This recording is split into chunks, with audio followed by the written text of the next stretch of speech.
Before we begin the story, let us know where you're watching from by leaving a comment below. If you enjoy this video, don't forget to like and subscribe. Have a wonderful day. Enjoy the story, everyone. The fluorescent lights of the city bus cast harsh shadows under Nia's exhausted eyes as she slumped into the worn vinyl seat. Her scrubs, once pristine white at the beginning of her 16-hour shift, now bore the telltale stains of her day. A splash of coffee from her rushed lunch, a smear of hand sanitizer that had dried chalky white, and the invisible weight of every patient she'd comforted, every family she'd consoled. At 28, exhaustion had aged her beyond her years. Her phone buzzed with a text from Mrs. Lopez next door. "Zoe is asleep. Left some empanadas for you in the fridge. You're a good mama, Nia." Nia's heart clenched with equal parts, gratitude and guilt. Zoe, her brilliant 9-year-old daughter, had probably finished her advanced calculus homework alone again, made herself dinner, and tucked herself into bed with a kiss goodnight to the framed photo on her nightstand. The only picture Nia had kept of her and Marcus from their college days, carefully cropped, so only his hands were visible, wrapped around her waist. The bus lurched forward into the Seattle drizzle, its wipers fighting a losing battle against the October rain.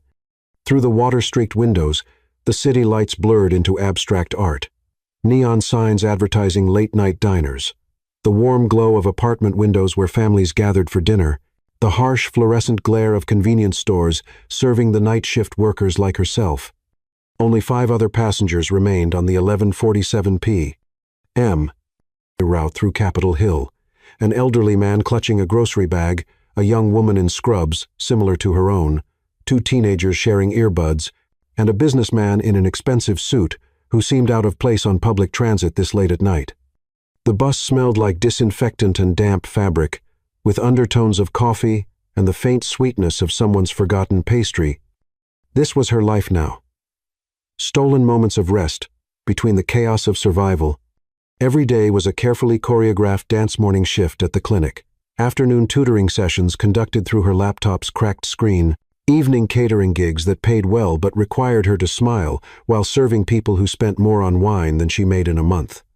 All of it for Zoe, beautiful, brilliant Zoe, who deserved every opportunity Nia could provide, even if it meant sacrificing sleep, social life, and sometimes her own meals. The guilt was constant, a low-grade ache in her chest. Other mothers attended PTA meetings and soccer games. Other mothers had time to braid their daughters' hair in elaborate styles and pack Pinterest-worthy lunches. Nia left notes in Zoe's lunchbox, little jokes, math problems to solve, reminders that she was loved, but she couldn't escape the feeling that her daughter was raising herself more than Nia was raising her. The bus swayed gently around a corner, and exhaustion pulled her under like a tide. Her head lolled to the side, seeking something, anything, to rest against. In her twilight consciousness, she found warmth, a shoulder, steady and broad, that smelled faintly of cedar and something indefinably masculine. Her subconscious mind, starved for comfort, nestled closer. A hand, gentle and careful, came to rest lightly on her hair. Safe. For the first time in years, Nia felt utterly, completely safe. She dreamed of college, of studying under oak trees with someone who made calculus feel like poetry, of hands that traced constellations on her skin, of a voice that whispered her name like a prayer. In her dream, she was 22 again, in love with possibility, and the future stretched before them like an endless summer. "Miss," the voice was soft, concerned, achingly familiar. "I think this is your stop." Nia's eyes fluttered open, and for a disorienting moment, dream and reality blurred together.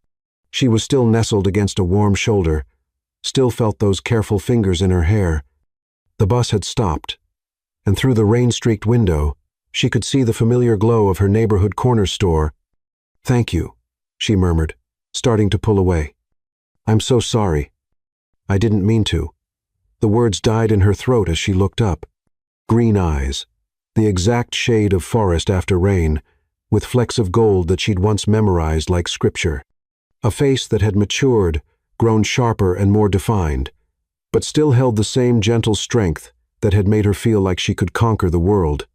Dark hair, now professionally styled instead of carelessly tousled, but still with that stubborn cowlick at the crown that used to drive him crazy. Marcus. Her voice cracked on his name, barely a whisper. Marcus sat frozen, his hand still tangled in her hair, staring at her with an expression of shock and something deeper recognition mixed with a pain so profound it made her chest ache. Nia. He breathed her name like he was afraid, saying it too loudly would make her disappear. Oh God, Nia. Time fractured. The bus around them, the other passengers, the driver impatiently clearing his throat, everything faded except the space between them. 10 years collapsed into nothing. She was 22 and heartbroken, standing in their shared apartment, watching him pack a single suitcase with tears in his eyes. She was 22 and terrified, staring at a positive pregnancy test 2 weeks after he'd vanished without explanation. She was 22 and alone, calling a disconnected number until her phone died. She struggled to find words, her professional composure crumbling. This was Marcus, who used to quiz her on anatomy by tracing the names of bones along her spine, who brought her coffee during finals week and stayed up all night helping her study, who promised her forever, and then disappeared like smoke. But this wasn't her Marcus. This Marcus wore a suit that probably cost more than her monthly rent. This Marcus had a Rolex on the wrist that used to wear a plastic digital watch he'd bought at a gas station. This Marcus looked like he belonged in boardrooms and charity galas, not on a city bus at midnight. Bus? The driver called irritably. Lady, you getting off or what? Reality crashed back. Nia jerked away from Marcus's touch, her face burning with humiliation. Here she was, exhausted and stained and probably smelling like antiseptic, while he looked like he'd stepped off the cover of Forbes magazine. Yes, sorry. She fumbled for her bag, desperate to escape before she completely fell apart. I'm getting off. But as she stood, Marcus stood too. Nia, wait. Please, don't. She couldn't look at him, couldn't bear to see pity in those beautiful eyes. Just don't. The bus doors hissed open, releasing them into the cold Seattle night. Nia hurried down the steps, pulling her thin jacket tighter around her shoulders. Behind her, she heard Marcus's expensive shoes on the wet pavement.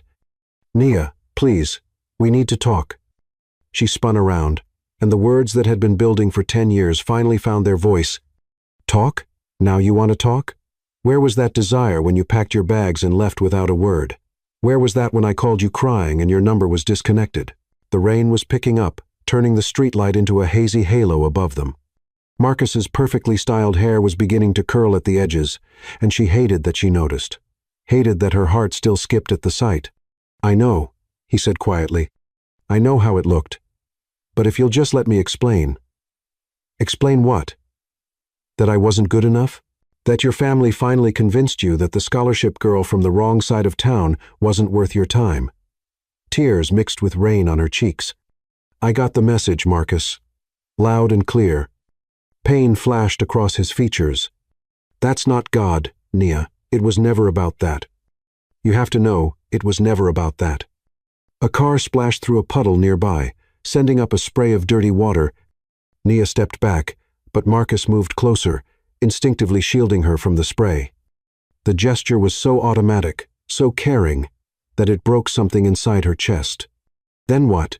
She whispered. What was it about? For a moment, he looked like he might tell her. His mouth opened, then closed.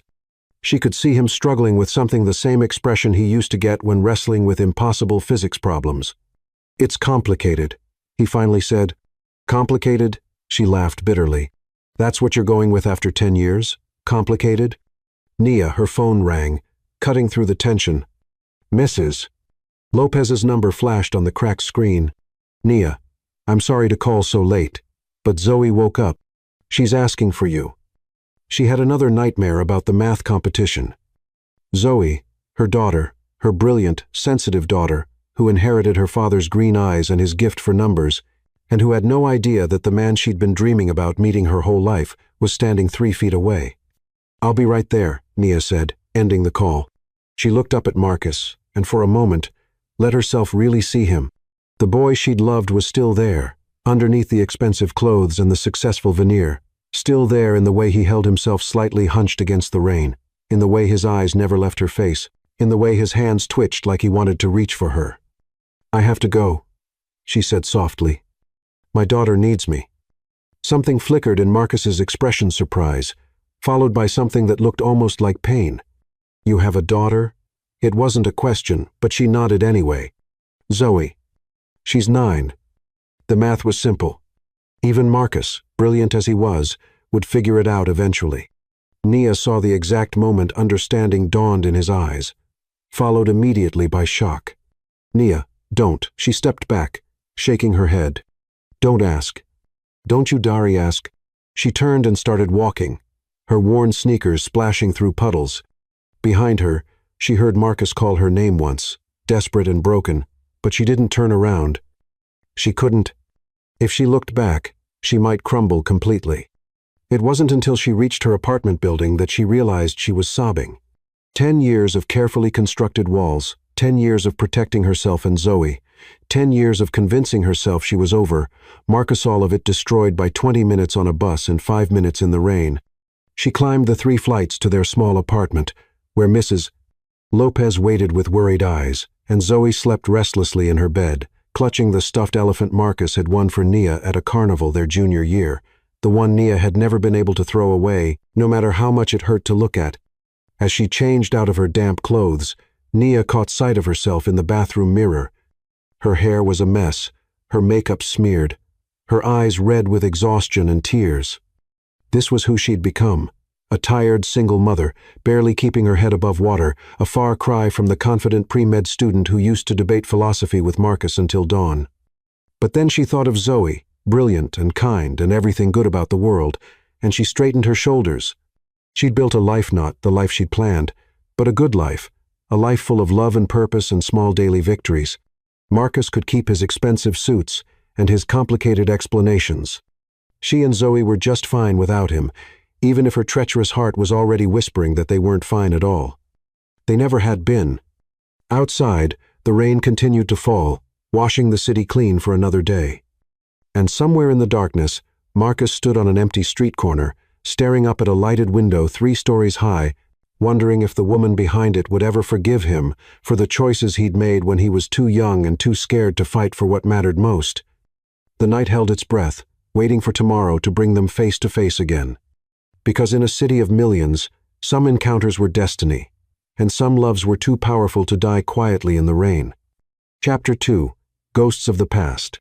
Marcus stood motionless on the rain-soaked sidewalk, watching Nia's silhouette disappear into the apartment building. The streetlight caught the last glimpse of her dark hair before the heavy door swung shut, leaving him alone with the sound of rain and the weight of 10 years' worth of regret. A daughter. The words echoed in his mind like a prayer and a condemnation all at once. 9 years old. The math was devastatingly simple. 9 months after he'd left, 9 months after their last night together, when she'd whispered "I love you" against his skin like a promise he'd been too young and too terrified to keep. His hands shook as he pulled out his phone to call his driver, and suddenly he was 20 years old again, standing in the apartment they'd shared near campus, watching Nia sleep curled up in his old football jersey. She'd had a neuroanatomy test the next morning, and he'd spent the evening quizzing her while she lay with her head in his lap, both pretending to study while stealing kisses between medical terminology. Temporal lobe, she'd whispered against his lips, and he'd traced the spot on her temple. Occipital, she'd breathed, and he'd kissed the nape of her neck until she dissolved into giggles and forgot all about studying. "Where to, Mr. Carter?" Andre, his driver, appeared within minutes, efficient as always, asking no questions about why his employer was standing alone in the rain at midnight in Capitol Hill. "Home," Marcus said automatically, then stopped. Home was a penthouse apartment overlooking Elliott Bay, all glass and steel and empty spaces. Home used to be a cramped studio with water stains on the ceiling and a radiator that clanged all night, where Nia would make coffee in a machine that only worked if you hit it just right, and where they dreamed about their future over ramen noodles and shared physics textbooks. As the Mercedes pulled away from the curb, Marcus closed his eyes and let himself remember. University of Washington, October 2014. "You're going to fail organic chemistry if you keep staring at that girl instead of your periodic table." Marcus looked up to find his roommate Ethan grinning at him. Through the window, he could see Nia sitting under the oak tree in the quad, surrounded by medical textbooks, her hair catching the afternoon sunlight. I'm not staring, Marcus protested, but his eyes drifted back to her. She was beautiful, in a way that made his chest ache. Not magazine beautiful, but real beautiful, smart beautiful. Just go talk to her, Ethan said. She's pre-med. Marcus said she's brilliant. She probably thinks I'm just another rich kid coasting on daddy's money. So, prove her wrong, Ethan said. You're not exactly stupid, Carter. Marcus was walking toward her before he could talk himself out of it. Mind if I sit? He asked when he reached her tree. I promise I'm not a creepy stalker. I'm Marcus. We're in Thompson's physics seminar together. She studied him for a moment, then nodded. Nia. And I know who you are. You're the one who asked Professor Thompson if quantum mechanics could theoretically allow for time travel. Marcus felt his cheeks heat. You remember that? It was a good question. Most people in that class are just trying to get through requirements. You actually seem interested in the impossible. The impossible is just the possible, waiting for someone smart enough to figure it out, he said. Then immediately felt pretentious. But Nia laughed, real laugh, bright and surprised. No, I like that. Although, if we're talking about impossible things, try memorizing every bone in the human body while working 20 hours a week just to afford textbooks. What if I helped? He offered. Physics and physiology have more in common than you'd think. She tilted her head, considering. You'd do that? Help me study? I'd like to, he said honestly.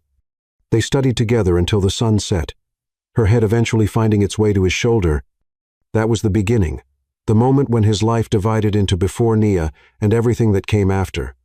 The Mercedes hit a pothole, jolting Marcus back to the present. Through the rain-streaked window, he could see downtown Seattle approaching, each illuminated window representing lives he'd never understand, struggles he'd never face. Except now he did understand, didn't he? Now he knew what it meant to carry someone's absence like a physical ache. His phone buzzed with a text from his assistant about an early meeting, but Marcus deleted it without responding. For 10 years, work had been his salvation. But tonight, sitting in a car that cost more than most people's annual salary, heading toward an empty apartment, Marcus felt the weight of every day he'd missed. Andre, he said suddenly, turn around. Take me back to Capitol Hill, to the apartment building where you picked me up. When they reached Nia's building, Marcus sat in the car, staring up at the lighted window on the 3rd floor. Then he pulled out his phone and called his lawyer. James, it's Marcus Carter. I need you to pull every record you can find on Nia, and I need it by morning. He'd lost her once because he was too young and scared to fight. He wouldn't make the same mistake again. The rain continued to fall as Marcus sat vigil outside her window, keeping watch over the family he'd never known he had, and planning how to win back the only woman he'd ever loved. Chapter 3. The Weight of Unspoken Words. The Seattle Community Health Clinic smelled like disinfectant and hope in equal measure. Marcus stood in the parking lot at 7:30 a.m., watching through the rain-spotted windows as nurses and doctors prepared for another day of serving the city's most vulnerable population. He'd been there for 20 minutes, working up the courage to walk through those doors. His research had been thorough. James had compiled a comprehensive file by dawn. Nia worked here 4 days a week, made $48,000 annually, lived in a rent-controlled apartment, and had never missed a single day of work in 3 years. She'd earned her nursing degree through night school while raising Zoe, graduating summa cum laude at 26. She volunteered at the Children's Hospital on weekends, taught CPR classes at the community center, and somehow still found time to tutor pre-med students online.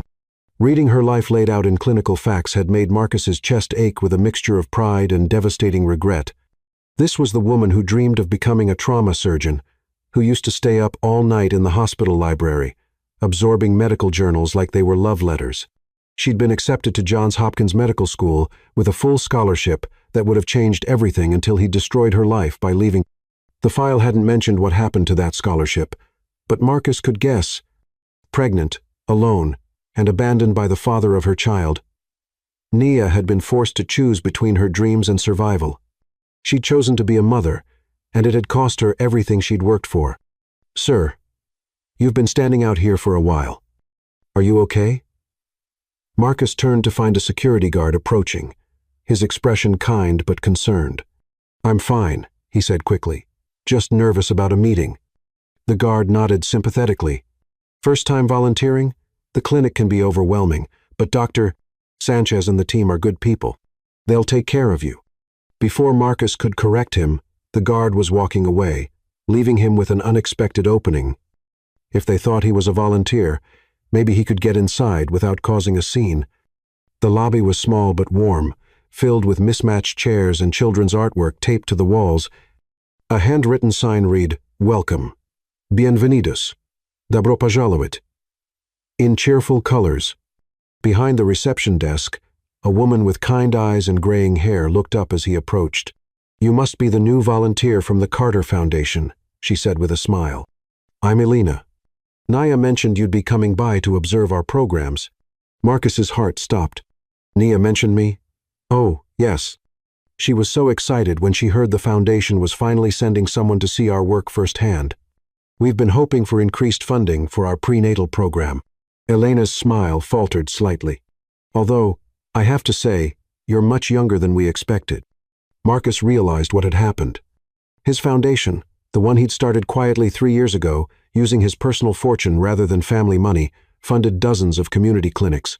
Nia had no idea he was behind it, that every medical supply delivery, every equipment upgrade, every scholarship for nursing students came from his desperate need to somehow support the work she was doing. "I'm looking forward to learning about your programs," he managed. "Wonderful. Let me get Nia. She's our best nurse, probably knows more about community medicine than half the doctors in this city." Nia. Marcus's breath caught as Nia emerged from a back room, wearing scrubs that had seen better days but couldn't dim her natural grace. She was laughing at something a colleague had said, her face bright and animated, and for a moment, she looked exactly like the girl he'd fallen in love with in college. Then she saw him. The laughter died on her lips. Color drained from her cheeks. She gripped the doorframe so tightly her knuckles went white. "What are you doing here?" she whispered. Elena looked between them, confusion creasing her brow. "You two know each other?" Nia struggled for words. "We went to college together." "What a coincidence." Elena beamed, oblivious to the tension crackling between them. "Well, I'll let you catch up while you show him around." "Mr. Carter," Marcus said quietly, his eyes never leaving Nia's face. "Marcus Carter." Elena's expression changed instantly. "Carter," as in the Carter Foundation. The lobby seemed to hold its breath. Other staff members had gathered, drawn by the whispered conversation. Marcus could see the moment understanding dawned on their faces. This was their biggest benefactor. The anonymous donor who'd kept their doors open through budget cuts and funding shortages. But Nia looked like she'd been slapped. "You," she breathed. "It was you. All this time the foundation, the donation sit, was you." "Nia, no." She backed away from him, shaking her head. "No, you don't get to do this. You don't get to come here, to my work, to the place where I've built my life, and pretend you're some kind of savior." "I'm not pretending anything," Marcus said desperately. "I just wanted to help." "Help?" Nia's voice rose, drawing more attention. "You think money helps? You think throwing your guilt money at the clinic where I work somehow makes up for leaving me pregnant and alone?" The words hit the small lobby like a bomb. Elena gasped. The other staff members stared in shock. And Marcus felt every careful plan, every noble intention, crumble around him. "Nia, please," he said quietly. "Can we talk somewhere private? Private?" She laughed bitterly. "Like the private conversation we should have had 10 years ago? Like the private goodbye you never bothered to give me?" Dr. Sanchez, a small woman with steel gray hair and a commanding presence, appeared from the back office. "What's going on here?" "Nothing," Nia said quickly, her professional composure sliding back into place. "Just a misunderstanding." But Dr. Sanchez's sharp eyes missed nothing. She looked at Marcus, then at Nia, then back at Marcus. "Mr. Carter, perhaps we should discuss your visit in my office." "Actually," Marcus said, "I think I should go." He turned toward the door, but Nia's voice stopped him. "Wait." She stood frozen in the middle of the lobby, her colleagues watching with undisguised curiosity, her life and her past colliding in the most public way possible. When she spoke again, her voice was barely controlled. "Elena, could you tell Dr. Sanchez, I'll be taking my break early. Mr. Carter and I need to have a conversation. She walked past him toward the exit, not waiting to see if he'd follow. Marcus caught Elena's worried expression as he moved to follow Nia outside. The small courtyard was enclosed by high brick walls, covered in climbing ivy, creating an intimate space that felt removed from the chaos of the street. A few scattered picnic tables and mismatched chairs suggested this was where staff took their breaks on better days. But now the metal furniture was slick with rain, and the air carried the scent of wet concrete and autumn leaves. Nia's heart hammered against her ribs as she tried to process what had just happened. Marcusha had been funding her workplace for 3 years. Every piece of new equipment she'd gratefully accepted, every supply shipment that had arrived just when they needed it most, every small miracle that had kept the clinic running it had all been him. The realization felt like a betrayal and a gift wrapped together, impossible to untangle. 3 years, she repeated, her voice barely above a whisper. The words hung in the air between them like an accusation and a prayer. 3 years, Nia said without turning around. The Carter Foundation has been supporting this clinic for 3 years. How long have you known I worked here? 3 years, Marcus admitted. She spun to face him, her eyes blazing. 3 years you've been watching me? 3 years you've known exactly where I was, what I was doing, how I was struggling, and you never once thought to actually talk to me. I thought about it every day, he said honestly. But what was I supposed to say? Hi, Nia. Sorry, I abandoned you. Here's some money to make up for ruining your life? You could have said anything. Her composure finally cracked, tears spilling down her cheeks. You could have said you were sorry. You could have explained why you left. You could have asked about your daughter. The word hung between them, like a confession and an accusation. I didn't know, Marcus said quietly. Not until last night. I swear to you, Nia, I didn't know about Zoe. But you know now. She wiped her cheeks with the back of her hand. And what? You think you can just show up and play daddy? You think your money gives you the right to be part of her life? I don't think anything gives me the right, Marcus said. But she's my daughter. That has to count for something. She's been your daughter for 9 years, Nia shot back. Where have you been? The question hit him like a physical blow. Where had he been? Building a company, making money, living the life his father had mapped out for him. Pretending it was what he wanted, trying to convince himself he'd made the right choice. I was trying to protect you, he said finally. Protect me? Nia stared at him in disbelief. By leaving? By disappearing without explanation? By letting me think you decided I wasn't worth your time? My father threatened to destroy your family, Marcus said desperately. Your mother's visa status. Your scholarships. Your future. He said he'd take it all away if I didn't leave you alone.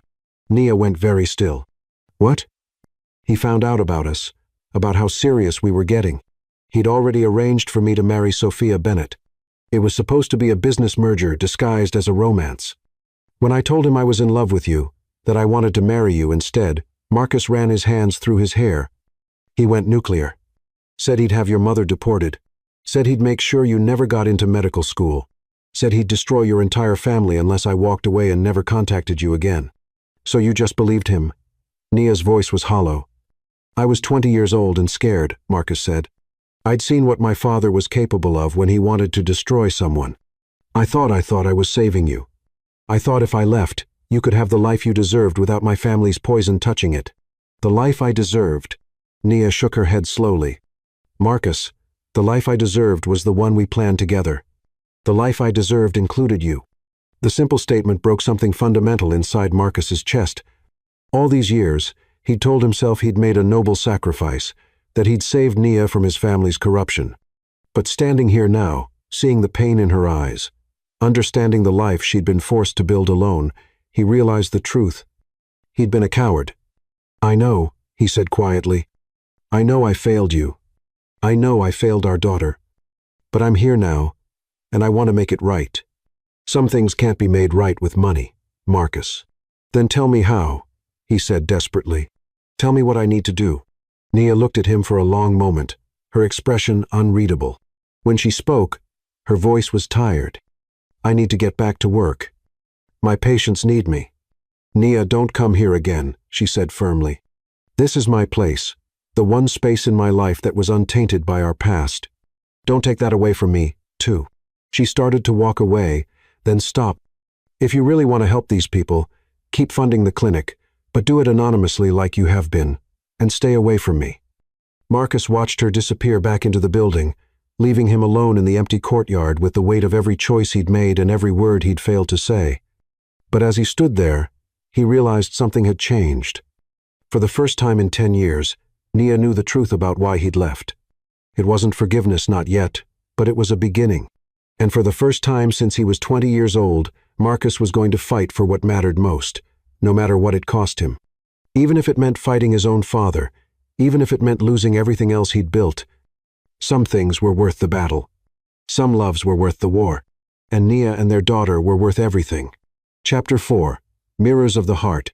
The Roosevelt Elementary School gymnasium buzzed with the excited energy of 9-year-olds, explaining scientific concepts to anyone who would listen. Marcus stood near the entrance, clutching a clipboard and trying to look like he belonged there when what he really felt like was an intruder in someone else's universe. He shouldn't be here. Nia had made that crystal clear 3 days ago at the clinic, but when his assistant had mentioned that the elementary school science fair needed additional judges, and had specifically requested someone from the tech industry, Marcus couldn't resist. He told himself it was about supporting education, about giving back to the community. He didn't tell himself it was about the desperate hope that he might catch a glimpse of his daughter. Mr. Carter, thank you so much for volunteering. A woman with a warm smile and a badge reading Mrs. Lee. Principal approached him. We're honored to have someone of your caliber judging our fair. These kids have worked so hard. Marcus managed a smile, guilt churning in his stomach. Happy to help. Let me introduce you to our other judges. Mrs. Lee continued, leading him toward a group of adults with clipboards near the first row of projects. We have Dr. Khan from Seattle Children's Hospital, Professor Davis from UW, and Miss Garcia, who teaches high school chemistry. They shook hands and exchanged pleasantries, but Marcus's attention was already wandering to the colorful displays filling the gymnasium.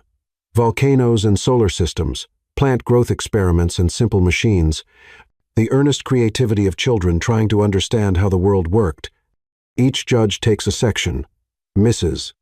Lee explained, consulting her clipboard. Mr. Carter, if you could take rows D through F, we'll reconvene in an hour to compare notes. Marcus nodded and made his way toward his assigned section, scanning the project titles as he walked. Why Do Leaves Change Color?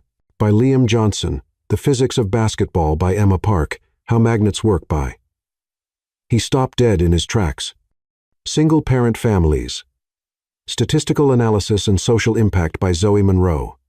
His daughter, his brilliant, unknown daughter, had chosen to study the very situation he'd created by abandoning her. The irony was devastating. Marcus approached the display with the careful movements of someone approaching a wild animal.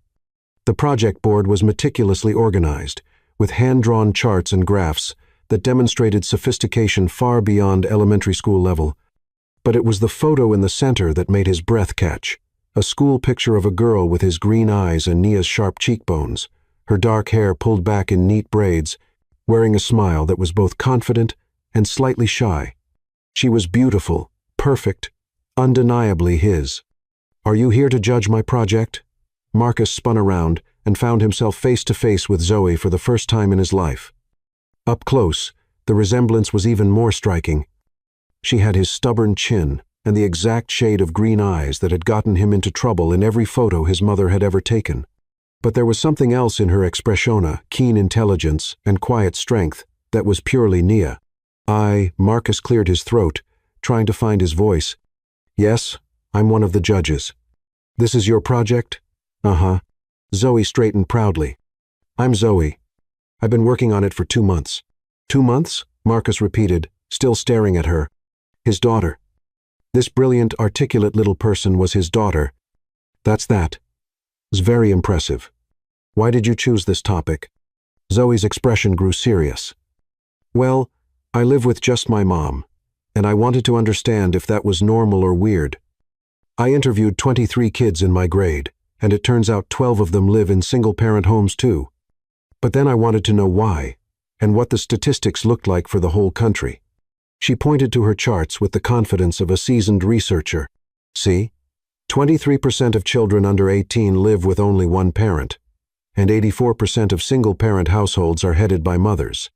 The main reasons are divorce, death of a parent, or she paused, consulting her notes. Parents who were never married.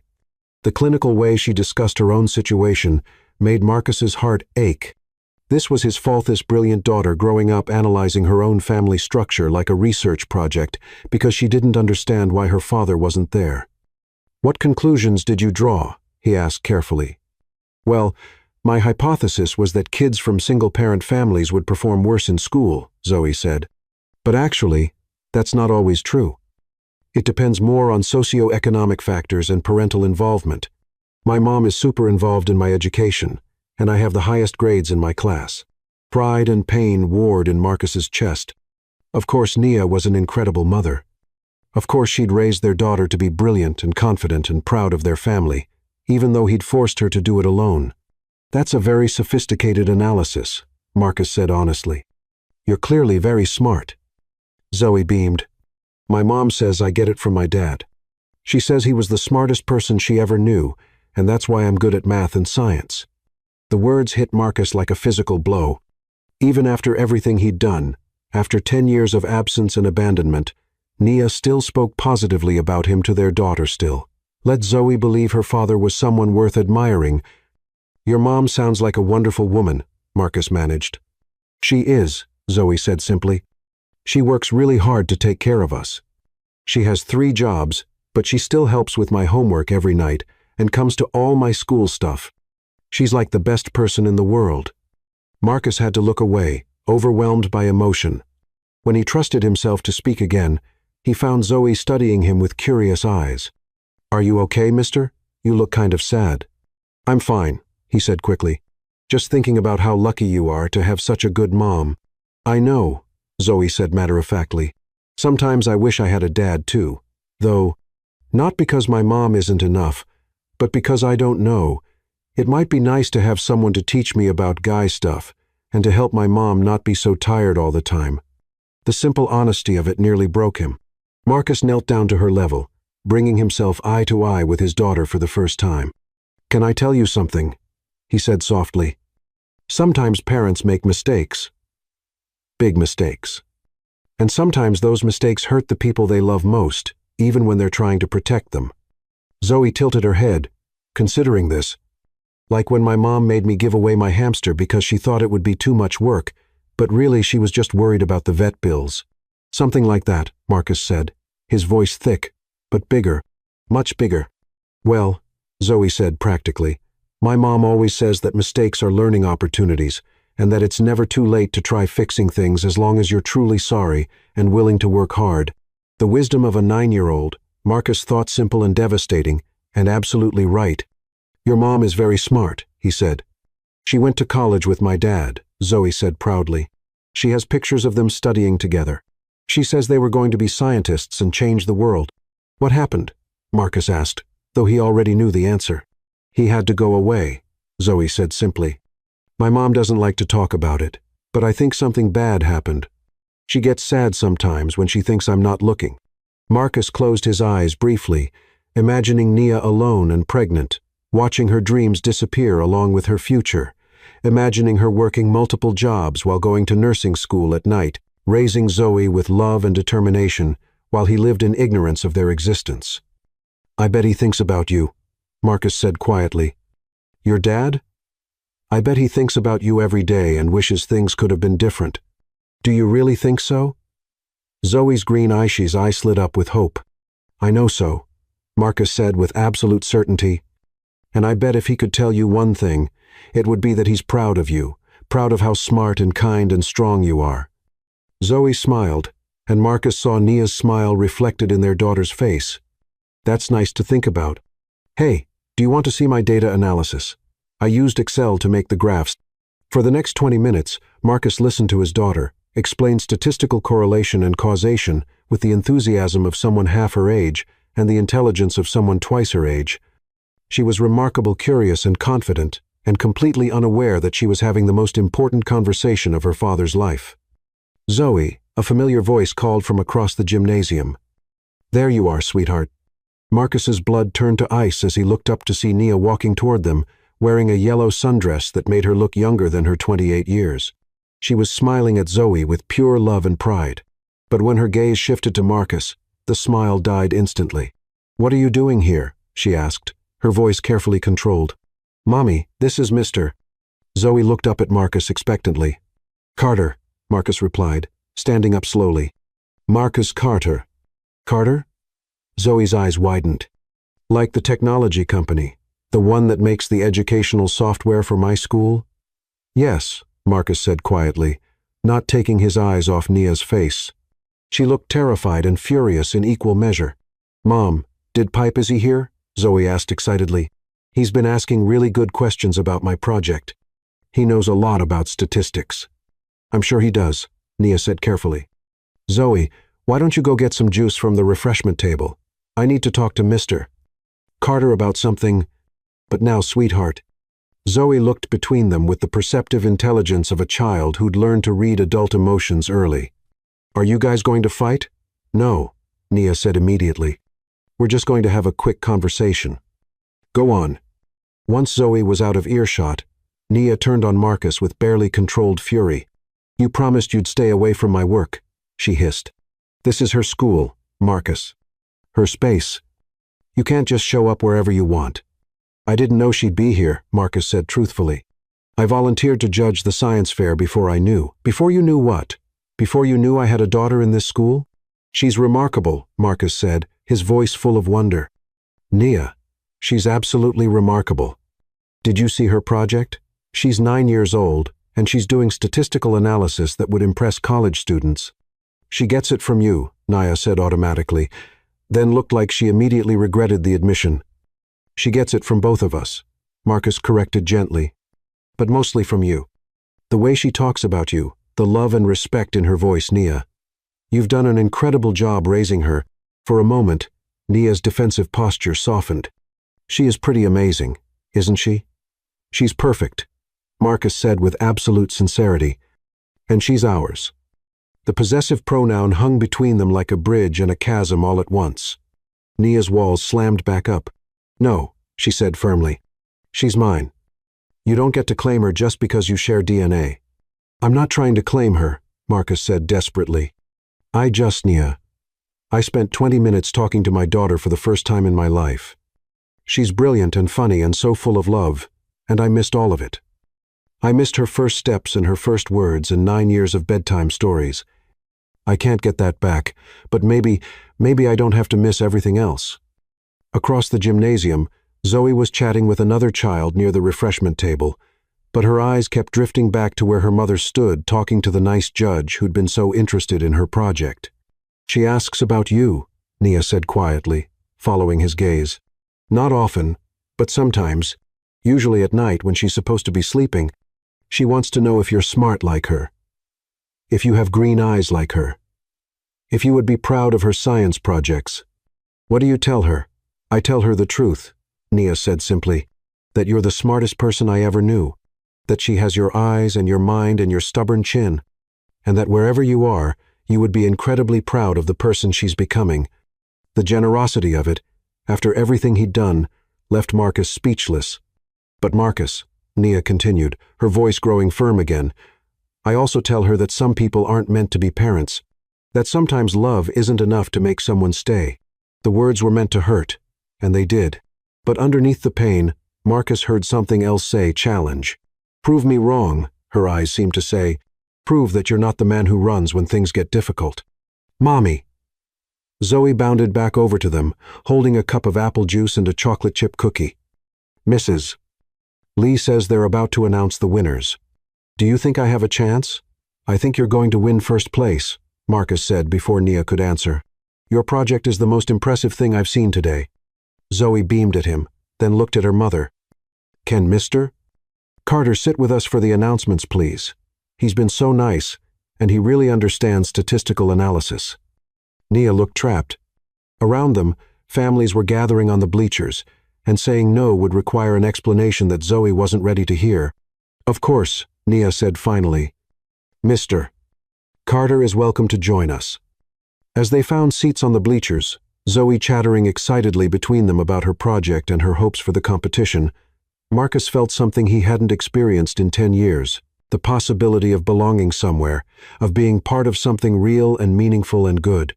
When they announced that Zoe had won first place in the 4th grade division, Marcus cheered louder than anyone else in the gymnasium. And when Zoe threw her arms around first her mother and then, impulsively, around him, Marcus felt his heart crack open with a love so fierce and immediate, it took his breath away. This was his daughter Zoe, his brilliant, beautiful, remarkable daughter. And somehow, some way, he was going to find a way to be the father she deserved, even if it meant fighting the entire world to prove he'd changed, even if it meant proving it to himself first. As Zoe posed for pictures with her blue ribbon, chattering about showing it to her teachers and her neighbor Mrs. Lopez, Marcus caught Nia watching him with an unreadable expression. "Thank you," he said quietly, "for letting me stay for this." "Don't thank me yet," she replied. "This doesn't change anything." But when Zoe grabbed both their hands to walk to the car, insisting that her 2 favorite adults from the science fair should walk together, Marcus saw something flicker in Nia's eyes that looked almost like hope. And for the first time in 10 years, Marcus dared to believe that maybe, just maybe, some mistakes could be forgiven. Some families could be rebuilt. Some love could find its way home. Chapter 5. When the past refuses to stay buried. The private investigator's office smelled like coffee and broken dreams. Marcus sat across from Andre Webb, a former Seattle police detective, who had just delivered a manila folder that felt heavier than anything Marcus had ever held. "You sure you want to see this?" Andre asked gently. Marcus's hands trembled as he opened the folder. Inside were phone records, hospital documents, legal papers, and photographs and years of evidence that painted a devastating picture. The first document was a hospital record from the 15th of November, 2014. Patient, Nia Monroe. Reason for visit. Pregnancy confirmation. Listed emergency contact. Marcus Reed, boyfriend. Phone number, 206-555-2013. His old number, the one disconnected the day he left Seattle. "She tried to call you 37 times in the 2 weeks after you left," Andre said quietly. Marcus stared at the call log, each timestamp a dagger through his heart. The 1st of November, 11:47 p.m., 13 minutes long, which meant she'd had listened to the entire disconnected message, probably hoping it was a mistake. The 3rd of November, 2:15 m. 30 seconds. Desperate middle of second night attempt. The 8th of November, 6:30 p.m. 45 minutes, which could only mean she'd called over and over, hanging up and trying again. "There's more," Andre said, his voice heavy with sympathy. The next document was a certified letter sent to Marcus's family estate in Bellevue, return receipt requested, signed for by Victor Langston, Marcus's father. The date stamp showed it had been delivered 3 weeks after Marcus left for Boston. With shaking hands, Marcus opened the letter. It was written in Nia's careful handwriting, the same script that used to leave love notes in his textbooks. "Marcus, I don't understand why you left or why your phone is disconnected, but I need you to know something important. I'm pregnant. We're going to have a baby. I know this is scary. It terrifies me too. But remember when we used to talk about our future, about the little house we'd buy someday with a garden for the kids to play in?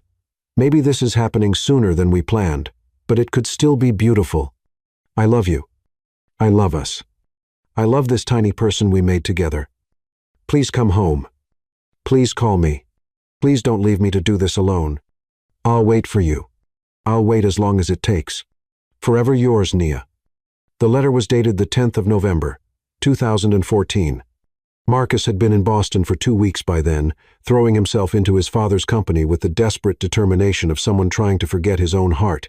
He'd never seen this letter, never knew she was pregnant, never knew she was waiting for him, but his dad had known. "There are more letters," Andre said gently. 7 in total, spanning 6 months. All delivered to your family's address. All signed for by your father. Marcus's vision blurred as he read through them. The letters showed Nia's journey from hope to desperation to heartbreak, mentioning morning sickness, her mother's tears, having to drop out of school, and finally a heartbreaking acceptance that he wasn't coming back. By the fifth letter, dated March, her tone had shifted. She was angry, hurt, begging him to at least acknowledge her existence. The sixth letter was different, professional, cold, written on legal letterhead from the Legal Aid Society, threatening legal action to establish paternity and secure child support. Attached to the lawyer's letter was a response on Langston Industries' letterhead, signed by Victor Langston himself. Miss Sullivan, my son Marcus Carter has no knowledge of Miss Monroe's alleged pregnancy and no intention of acknowledging paternity of any children she may bear. Miss Monroe is a former acquaintance who appears to be attempting to extort money from our family. Any further communications regarding this matter should cease immediately, or we will be forced to pursue harassment charges against your client. Marcus has moved on with his life and is currently engaged to Sophia Bennett of the Boston Bennett family.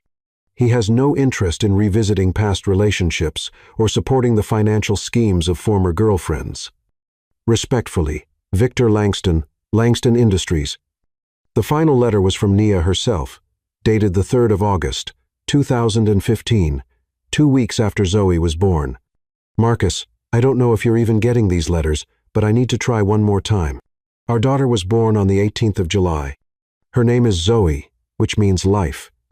I chose it because no matter what happens between us, my love for you will never fade. She has your eyes, your exact shade of green with the same little flecks of gold. I need you to know that I'm not angry anymore. I understand that maybe this wasn't what you wanted. I just need to know if you're okay. I won't contact you again after this. I promise. I'll raise Zoe to be strong and kind and brilliant. And if she ever asks about her father, I'll tell her that you were the best man I ever knew. Take care of yourself, Marcus. Be happy, Nia. Marcus was sobbing by the time he finished reading. Andre handed him another file. Victor Langston employed investigators to keep tabs on Nia and the child for 5 years. They have photographs. The photographs were devastating. Nia looking exhausted as she pushed a stroller. Zoe as a toddler playing while Nia watched from a bench. Nia at nursing school graduation holding both her diploma and 3-year-old Zoe, tears streaming down her face. His father had been watching them, documenting their lives like subjects in some twisted research project. Why? Marcus whispered. Control, Andre said simply. Your father wanted to make sure Miss Monroe never became a problem. He also wanted to ensure you never found out about your daughter accidentally. He stole my life, Marcus said, the words coming out broken and raw.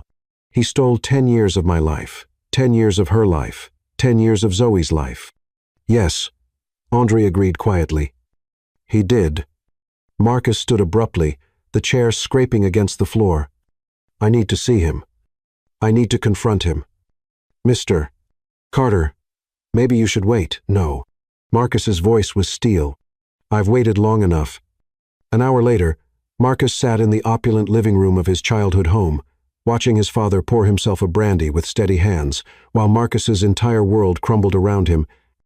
You intercepted her letters, Marcus said, without preamble. All of them. For 10 years, you've known I had a daughter, and you never told me. Victor Langston didn't even have the grace to look surprised. I did what was necessary to protect our family's interests. Protect our interests. Marcus' voice rose. You kept me from my child. I kept you from a mistake, Victor replied calmly. That woman would have ruined your life, Marcus. Look at what you've accomplished without her. You built a successful company. You have a reputation in the industry. I don't want to take over your company, Marcus said through clenched teeth. I never wanted that. All I ever wanted was to marry Nia and build a life with her, and live a life of mediocrity. She was a scholarship student from nowhere, Marcus. She's a nurse now. She saves lives every day. She raised our daughter to be remarkable, despite your efforts to destroy them both. Marcus pulled out his phone and showed Victor the picture from Zoe's school website. This is Zoe, your granddaughter. She's brilliant and beautiful, and she's been wondering her entire life why her father didn't want her. Victor looked at the picture, and for an instant, Marcus thought he saw regret flicker in his father's eyes. But then his face hardened again. Marcus, If you pursue this relationship, I'll cut you off. No inheritance, no trust fund, no family support. Good, Marcus said without hesitation. I don't want anything that comes from you. Marcus pulled out his phone and showed Victor the picture he'd saved from Zoe's school website, their daughter holding her blue ribbon, beaming with pride. This is Zoe, he said softly. Your granddaughter. She's brilliant and beautiful, and she's been wondering her entire life why her father didn't want her. And it's because of you, because you decided your money was more important than her right to have a father. Victor looked at the picture for a long moment, and for an instant, Marcus thought he saw something flicker in his father's eyes, regret, maybe, or recognition of what he'd destroyed. But then Victor's face hardened again. Marcus, if you pursue this relationship with that woman and her child, I'll cut you off. No inheritance, no trust fund, no family support. You'll have nothing. Good, Marcus said without hesitation. I don't want anything that comes from you. I'm resigning from the company, effective immediately. I'm going to spend the rest of my life trying to earn forgiveness from the family you kept me from and trying to be the father Zoe deserves. You'll regret this, Victor called as Marcus headed for the door. That woman will take everything from you, just like I warned you she would. Marcus stopped and turned back to his father one last time. She already gave me everything, he said quietly.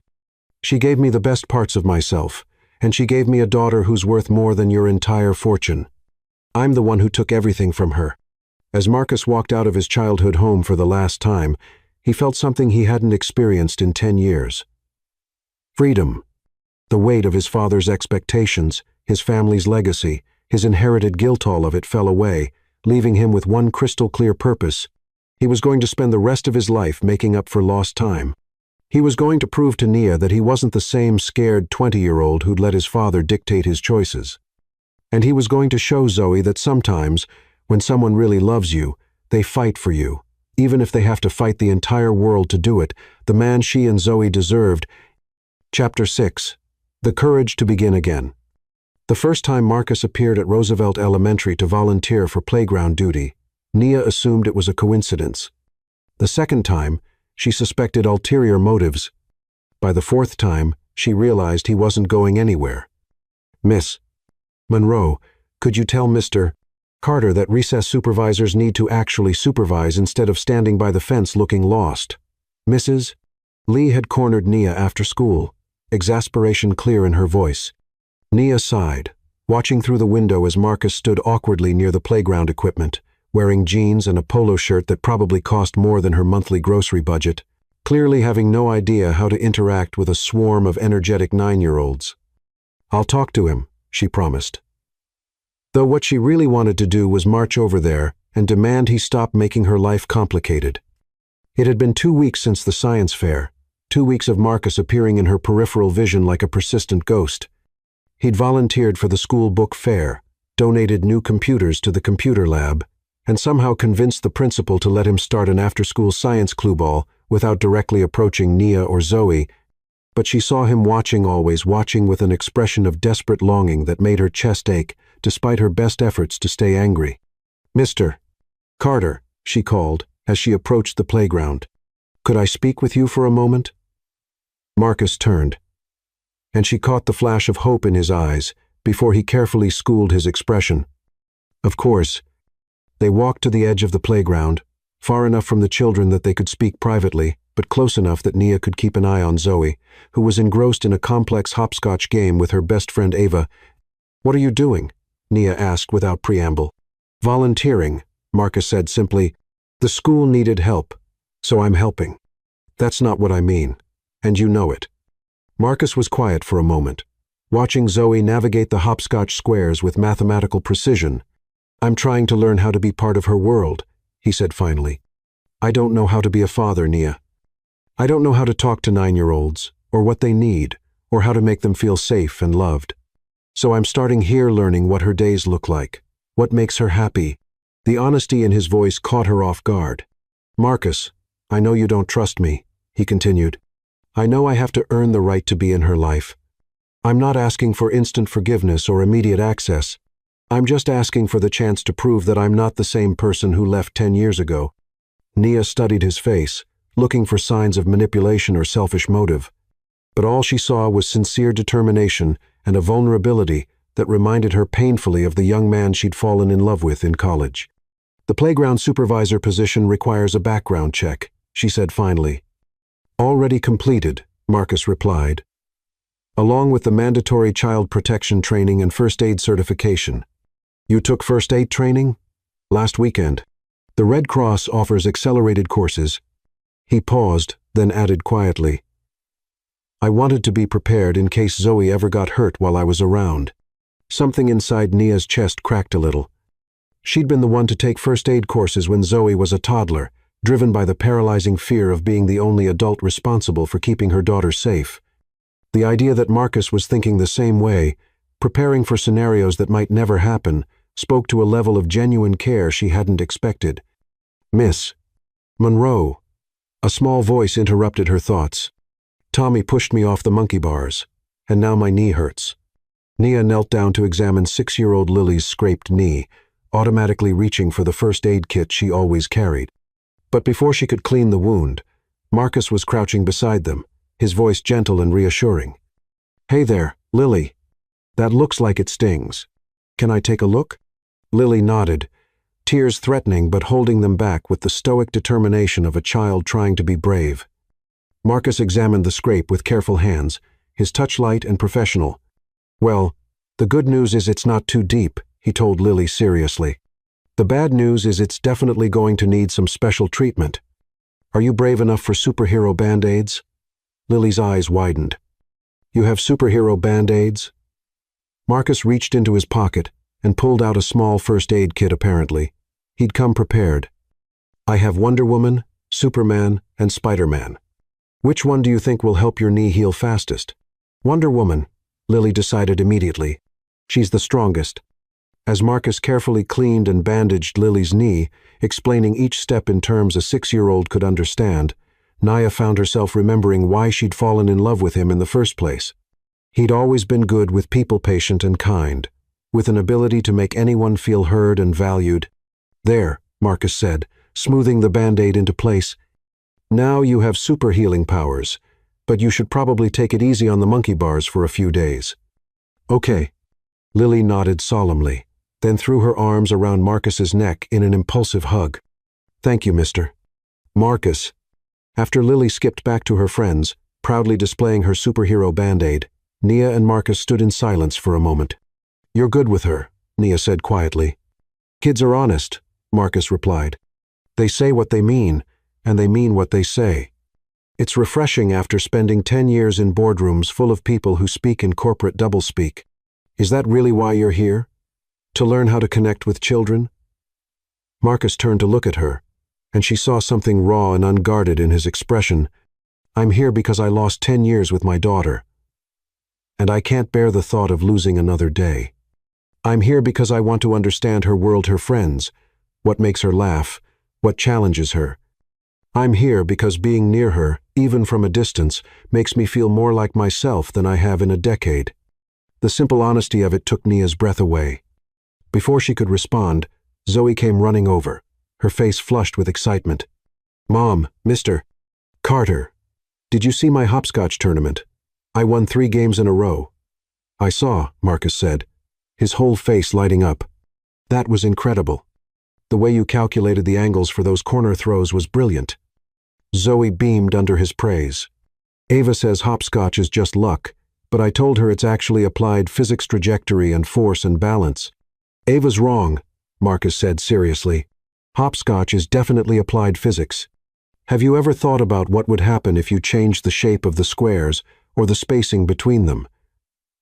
"No, but that would be so cool to test." Zoe's eyes lit up with scientific curiosity. "We could make hypotheses and everything." "Zoe." Nia interrupted gently, recognizing the signs of her daughter about to launch into a complex research project. "We need to get home. You have homework, and I have to prep for my weekend catering job."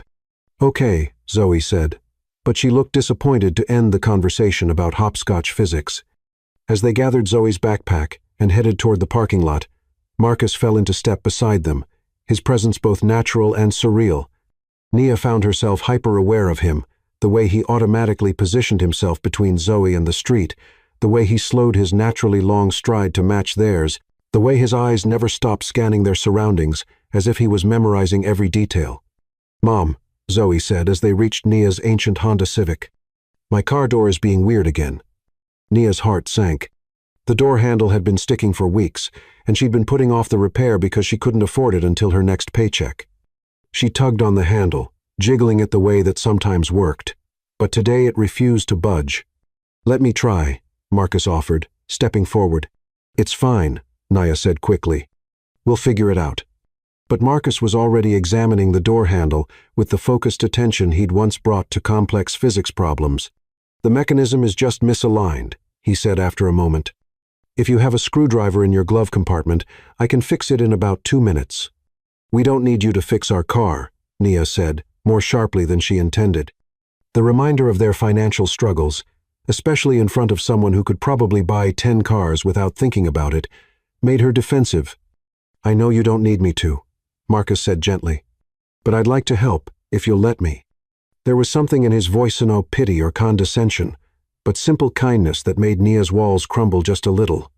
She retrieved the small toolkit she kept in her trunk, and Marcus went to work on the door handle with the efficiency of someone who'd learned to fix things with his own hands. "There," he said, testing the handle. "Good as new." "How did you know how to do that?" Zoe asked, clearly impressed. "I used to fix things all the time when I was younger," Marcus replied. "Cars, appliances, anything that broke. I liked figuring out how things worked." "You did?" Zoe's eyes widened. "I love figuring out how things work, too. Mom says I take apart everything in our apartment." "And do you put it back together?" Marcus asked with mock seriousness. "Usually," Zoe said with a grin. "Sometimes it works better than before." Marcus laughed at a real laugh, warm and delighted, and Nia felt her heart stutter. It had been so long since she'd heard him laugh like that, with pure joy. Instead of the careful, measured responses she remembered from their recent encounters. "Thank you," she said quietly as Marcus closed the hood. "For fixing the door." "Thank you for letting me," he replied. And there was something deeper in his voice, as if he was thanking her for more than just the opportunity to repair a car door. As they prepared to leave, Zoe suddenly turned back to Marcus. "Mr. Carter, are you going to be at school tomorrow for science club? If Mrs. Lee doesn't ban me for being a terrible playground supervisor," Marcus said with a smile. "You're not terrible," Zoe protested. "You helped Lily with her knee. And you knew about hopscotch physics. And you fixed our car. I think you're pretty good at supervising." The simple statement, delivered with 9-year-old sincerity, clearly affected Marcus deeply. "Thank you, Zoe. That means a lot to me." As they drove home, Zoe chattering about her day and her excitement for tomorrow's science club, Nia found herself thinking about the man she'd just left standing in the school parking lot. This wasn't the polished, distant CEO who'd shown up at her clinic 2 weeks ago. This was someone gentler, more vulnerable someone, who carried superhero band-aids and knew how to fix car doors and listened to 9-year-olds explain hopscotch strategy with genuine interest. This was someone who reminded her dangerously of the boy she'd fallen in love with 10 years ago. That night, after Zoe was asleep, Nia sat at her kitchen table with a cup of tea and tried to process the day. Her phone buzzed with a text from an unknown number. "Thank you for letting me be part of her world today, even just for a few minutes. I know I don't deserve your trust, but I'm going to keep showing up anyway, not because I think I can force my way back into your lives, but because she deserves to know that her father wants to be there for her, even if it takes time for her to want me there, too. Marcus."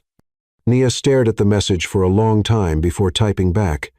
"She asked about you tonight, about whether you'll really be at science club tomorrow. I told her yes, you would be. Don't make me a liar." His response came immediately. "I'll be there. I promise." And for the first time in 10 years, Nia found herself believing that maybe Marcus's promises might actually mean something after all. Outside her kitchen window, the Seattle night stretched wide and full of possibilities. Somewhere across the city, Marcus was probably lying awake too, thinking about hopscotch physics and Wonder Woman band-aids and the way their daughter's face lit up when she talked about science. For the first time since that night on the bus, Nia allowed herself to consider the dangerous possibility that maybe, just maybe, some people really could change. And maybe, just maybe, some love stories deserved a second chance. Chapter 7. Healing the Wounds of Yesterday. The call came at 2:17 at 2 mine. M. On a Tuesday, jolting Nia from a restless sleep. Zoe's name on her phone screen sent immediate panic through her system. Her daughter was supposed to be safe in her bed just down the hall. Miss Monroe, this is Dr. Thompson at Seattle Children's Hospital. Your daughter was brought in about an hour ago with symptoms of pneumonia. She's stable, but we'd like you to come in. Nia's world tilted. Pneumonia? But she was fine when I put her to bed, she just had a little cough. Children can deteriorate quickly with respiratory infections. Doctor, Thompson said gently, she's responding well to treatment, but she's been asking for you. Nia was already throwing on clothes, her hands shaking as she searched for her keys. Mrs. Lopez, their neighbor who watched Zoe when Nia worked late shifts, must have found her struggling to breathe and called 911. Nia's phone showed 3 missed calls. She'd been exhausted from pulling a double shift and had slept through them all. The drive to the hospital was a blur of rain-slicked streets and emergency lights. Nia's mind raced with worst-case scenarios, every fear she'd carried as a single parent crystallizing into sharp terror. What if she'd lost her? What if she'd missed the signs? What if? Room 314, the nurse told her, and Nia ran down the hallway, her heart hammering against her ribs. Zoe looked so small in the hospital bed, dwarfed by machines and monitors, an oxygen mask covering her face, but her eyes were alert, and they lit up when she saw her mother. Mama, she whispered as Nia gathered her into a careful hug, mindful of the IV lines and monitoring cables. I'm here, baby. I'm right here. I couldn't breathe, Zoe said, her voice muffled by the oxygen mask. Mrs. Lopez called the ambulance, and I was scared you wouldn't find me. I'll always find you, Nia promised, smoothing Zoe's hair back from her feverish forehead. Always. Doctor. Thompson appeared in the doorway, a kind-faced woman with graying hair and tired eyes. She's going to be fine, she assured Nia immediately. Bacterial pneumonia. Caught early. We've got her on antibiotics and respiratory support. She should be able to go home in a few days. Relief flooded through Nia so powerfully that she had to sit down. Thank you. Thank you so much. There's someone in the waiting room asking about her. Doctor, Thompson added, a Mr. Carter. He says he's a family friend. Nia's heart stuttered. Marcus is here? He's been here for about an hour. Apparently, Mrs. Lopez had your emergency contact list, and his number was on it from the school volunteer forms. Nia closed her eyes, remembering. She'd listed Marcus as an emergency contact for school activities without really thinking about it a reflexive action because his name had felt natural next to hers on the form. Can you stay with her for a minute? Nia asked Dr. Thompson. I need to, of course. Nia found Marcus in the family waiting area, pacing like a caged animal. He'd clearly dressed in a hurry jeans, a wrinkled t-shirt, sneakers without socks. His hair was disheveled, and his eyes were red-rimmed with exhaustion and worry. How is she? He asked immediately when he saw Nia. She's going to be okay, Nia said, and watched Marcus's shoulders sag with relief. Bacterial pneumonia. They caught it early. Marcus sat down heavily in one of the uncomfortable plastic chairs. Mrs. Lopez called me around 1:30. She was crying, saying Zoe couldn't breathe and the ambulance was coming. And I had to be here. You didn't have to come, Nia said quietly, taking the seat next to him. Yes, I did. Marcus looked at her with an intensity that made her breath catch. She's my daughter, Nia. When someone calls to tell me she's in the hospital, there's nowhere else in the world I'd rather be. The simple declaration, delivered with absolute conviction, cracked something open in Nia's chest. This was what she dreamed of 10 years ago, to partner who would drop everything to be there when their child needed them. Someone who understood that parenthood meant showing up. Especially in the scary moments. She was asking for you, Nia said softly. In the ambulance, Mrs. Lopez said she kept saying she wanted her mom and her dad. Marcus's breath hitched. She called me her dad? Not directly, but Mrs. Lopez said she was talking about the nice man from school who knows about science and fixes things. She wanted you there. Tears spilled down Marcus's cheeks, and he didn't bother to wipe them away. Can I see her? Together, they walked back to Zoe's room. Their daughter was drowsing, the fever medication making her sleepy, but she perked up when she saw Marcus. "Mr. Marcus," she said, her voice still raspy but stronger than before. "You came." "Of course I came," Marcus said, moving to the other side of her bed. "I heard you weren't feeling well, and I wanted to make sure you had everything you needed." "The doctors are nice," Zoe reported seriously, "and the machines are really interesting. Did you know they can measure exactly how much oxygen is in your blood? It's like having a computer inside your body." Marcus smiled, his face still wet with tears. "That is pretty amazing. Are you feeling better?" "A little. My chest still hurts, but not as much. And I'm not scared anymore because Mom's here. And you're here, too." "We're both here," Marcus confirmed, catching Nia's eyes over their daughter's head. "We're not going anywhere." "Doctor." Thompson reappeared to check Zoe's vitals and adjust her medication. "She's responding beautifully to treatment," she told them, "but it's going to be a long night. You're welcome to take shifts if you'd like. The chairs convert to pull-out beds." "I'm staying," Nia said immediately. "Me too," Marcus added. "You don't have to," Nia started. "Try to make me leave," Marcus interrupted gently. "Just try." As the night wore on, they settled into an unexpected rhythm. Nia held Zoe's hand, while Marcus read to her from a book of science facts he'd somehow procured from the hospital gift shop. When Zoe fell asleep, they sat in the uncomfortable chairs, speaking in whispers so they wouldn't wake her. "I keep thinking about what would have happened if Mrs. Lopez hadn't been there," Nia said, exhaustion making her voice raw. "If she hadn't heard Zoe coughing through the thin walls, if she hadn't thought to check on her." "But she was there," Marcus said firmly, "and Zoe's okay this time." Nia wrapped her arms around herself. "But what about next time? What if I'm working a double shift and something happens? What if there's no one to call 911? What if I fail her when she needs me most?"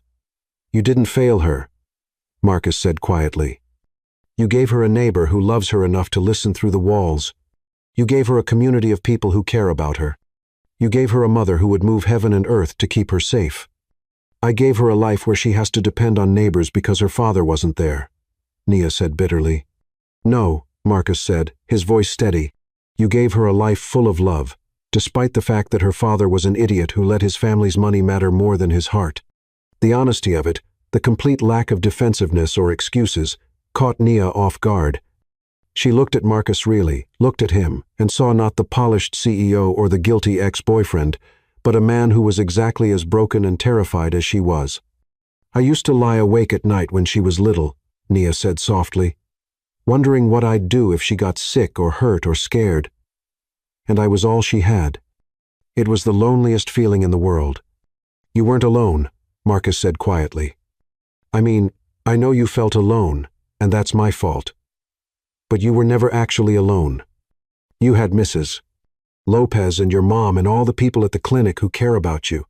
You built a family for her. Nia maybe not the family we planned, but a family nonetheless. I wanted the family we planned," she whispered. "God, Marcus, I wanted it so much. Tell me about it," he said. "Tell me what I missed." So she did. Sitting in the dim hospital room while their daughter slept, Nia told Marcus about pregnancy cravings for mint chocolate chip ice cream at 3 a.m., about going to childbirth classes alone and practicing breathing exercises with a teddy bear as her partner, about the moment Zoe was born and the midwife placed her on Nia's chest, and how the first thing she noticed was that the baby had Marcus's exact shade of green eyes.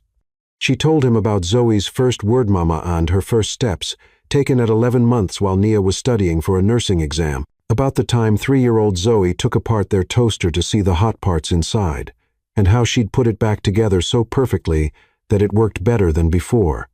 "She started asking about you when she was 4, Nia said. "Not constantly, but sometimes usually when she saw other kids with their dads at the park or at school events. She'd want to know if you were smart like her, if you had green eyes like her, if you would like her science experiments." "What did you tell her?" "The truth," Nia said simply. That you were the smartest, kindest, most wonderful man I'd ever known. That she got her brilliant mind from you. That wherever you were, you would be incredibly proud of the person she's becoming. Marcus was crying again, silent tears that tracked down his cheeks in the blue light from the monitors. How could you say those things about me after what I did to you?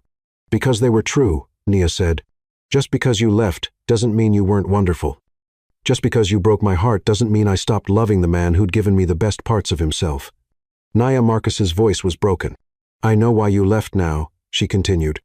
Your father's threats, the pressure, all of it. I understand why a 20-year-old would be scared enough to run. But Marcus, you have to understand what that did to me. I didn't just lose my boyfriend. I lost my best friend, my study partner, my future. I lost the person who made me believe I could do anything. I'm so sorry, Marcus whispered. I know sorry doesn't fix anything, but I need you to know that not a single day has passed in 10 years when I didn't regret leaving you. Then why didn't you come back? The question came out rawer than she'd intended. Even if you believed your father's threats at first, you're a smart man. You must have realized eventually that he was manipulating you. Marcus was quiet for a long moment, watching Zoe asleep. When he spoke, his voice was barely audible. Because I was a coward, he said. Because the longer I stayed away, the more convinced I became that you were better off without me. Because I told myself you'd moved on, found someone worthy of you, built a beautiful life that I'd only destroy if I tried to come back into it. I never moved on, Nia said quietly. There was never anyone else. How could there be? You set the bar impossibly high. Marcus looked at her with something like wonder. You never. A few dates over the years, she said. Nothing serious. Nothing that made me feel even a fraction of what I felt with you. Nia touched Zoe's sleeping face gently. She was enough building a life for her, watching her grow into this incredible person. It was enough. But lonely. God, it was so lonely sometimes. I'm here now, Marcus said. And there was something different in his voice, no pleading or desperate, but steady. Certain. I know I have no right to ask for another chance. I know I have to earn back your trust and prove that I'm not going anywhere this time. But I'm here, Nia, for whatever that's worth. What does that mean exactly? You're here? Marcus reached across the space between their chairs and took her hand. His touch was warm, familiar, electric in a way that made her breath catch. It means I cut all ties with my father and his company, he said.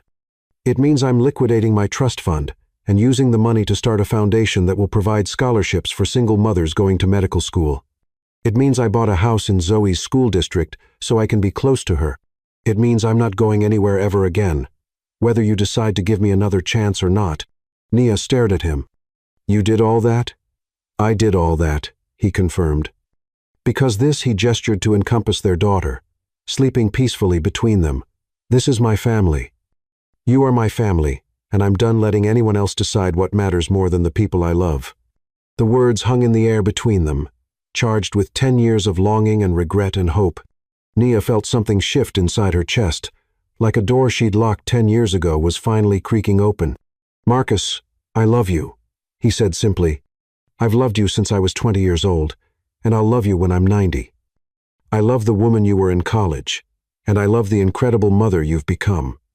I love your strength and your compassion and the way you've raised our daughter to be brilliant and kind. I love that you forgave me enough to speak well of me to her, even when you had every reason to poison her against me.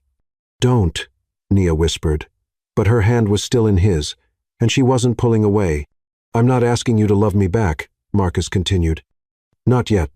I'm just asking for the chance to earn it, the chance to prove that I'm the man you fell in love with, not the boy who was too scared to fight for you. Zoe stirred in her sleep, making a small sound of distress.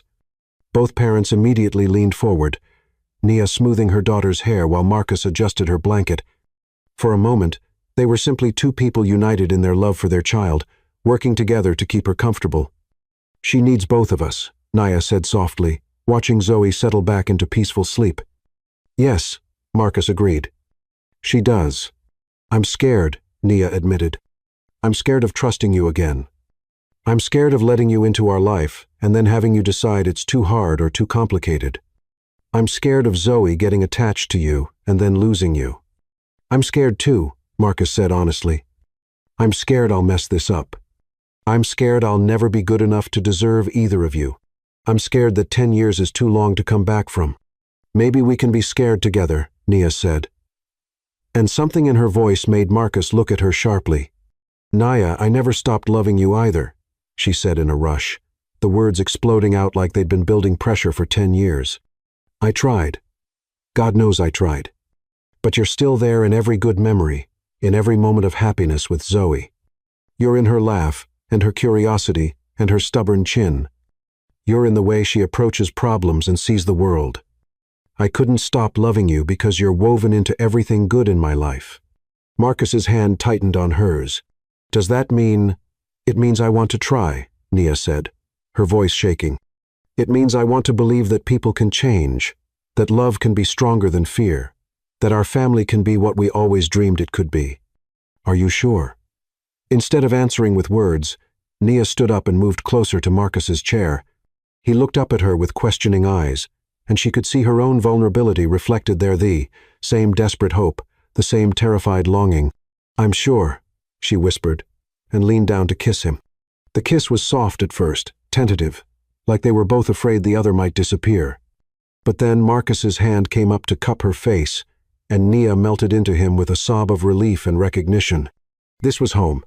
This was what she'd been missing for 10 years, not just the physical touch, but the feeling of being completely known and completely loved. When they broke apart, both were crying. I missed you, Marcus whispered against her lips. Every day, I missed you. I missed you too, Nia replied. So much it felt like I was missing a part of myself. They held each other in the dim hospital room, their daughter sleeping peacefully nearby, and for the first time in 10 years, both of them felt complete. Outside, dawn was beginning to break over Seattle, painting the sky in shades of hope and new beginnings. What happens now? Nia asked, her head on Marcus's shoulder. Now we take it one day at a time, Marcus said, pressing a kiss to her hair. Now we figure out how to be a family. Now we show Zoe what it looks like when two people love each other enough to fight for their happiness. I want that, Nia said. I want all of that. Then we'll have it, Marcus promised. Whatever it takes, however long it takes, we'll have it. As the sun rose over the city, Zoe stirred and opened her eyes to find both her parents beside her bed, holding hands and smiling through their tears. Are you guys okay? She asked, her voice still raspy but concerned. We're perfect, Nia said, kissing her daughter's forehead. We're finally perfect. And for the first time in her 9 years of life, Zoe fell back asleep, feeling completely safe, surrounded by the love of both her parents and the promise of all the tomorrows they would share together. Chapter 8. The moment truth changes everything.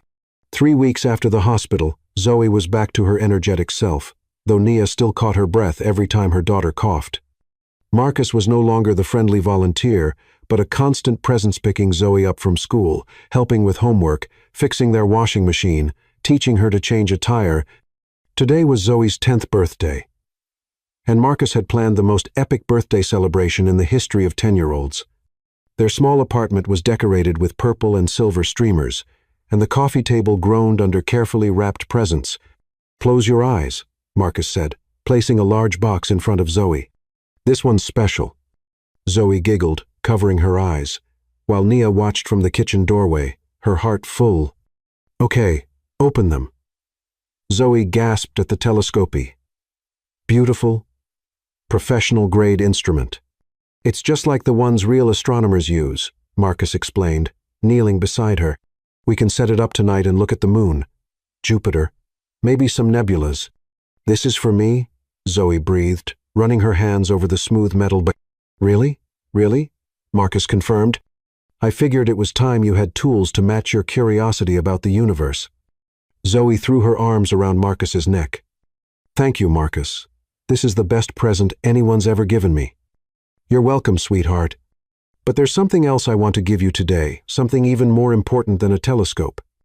Zoe tilted her head curiously. What's that? Marcus glanced at Nia, who nodded encouragingly. They'd talked about this moment for days, trying to find the right words, the right time. But watching their daughter's face light up with wonder and joy, surrounded by the evidence of how much she was loved, Nia knew there would never be a more perfect moment. Well, Marcus said carefully, You know how you've always wondered about your dad? Zoe's expression grew serious. Yeah, Mom says he was really smart and would be proud of me. Your mom is absolutely right, Marcus said, his voice thick with emotion. He is incredibly proud of you every single day. How do you know? Zoe asked, confused. Marcus took a deep breath. Because, Zoe, I'm your dad. The words hung in the air. Zoe stared at Marcus with wide green eyes, processing this with careful consideration. You're my dad, she said slowly. My real dad.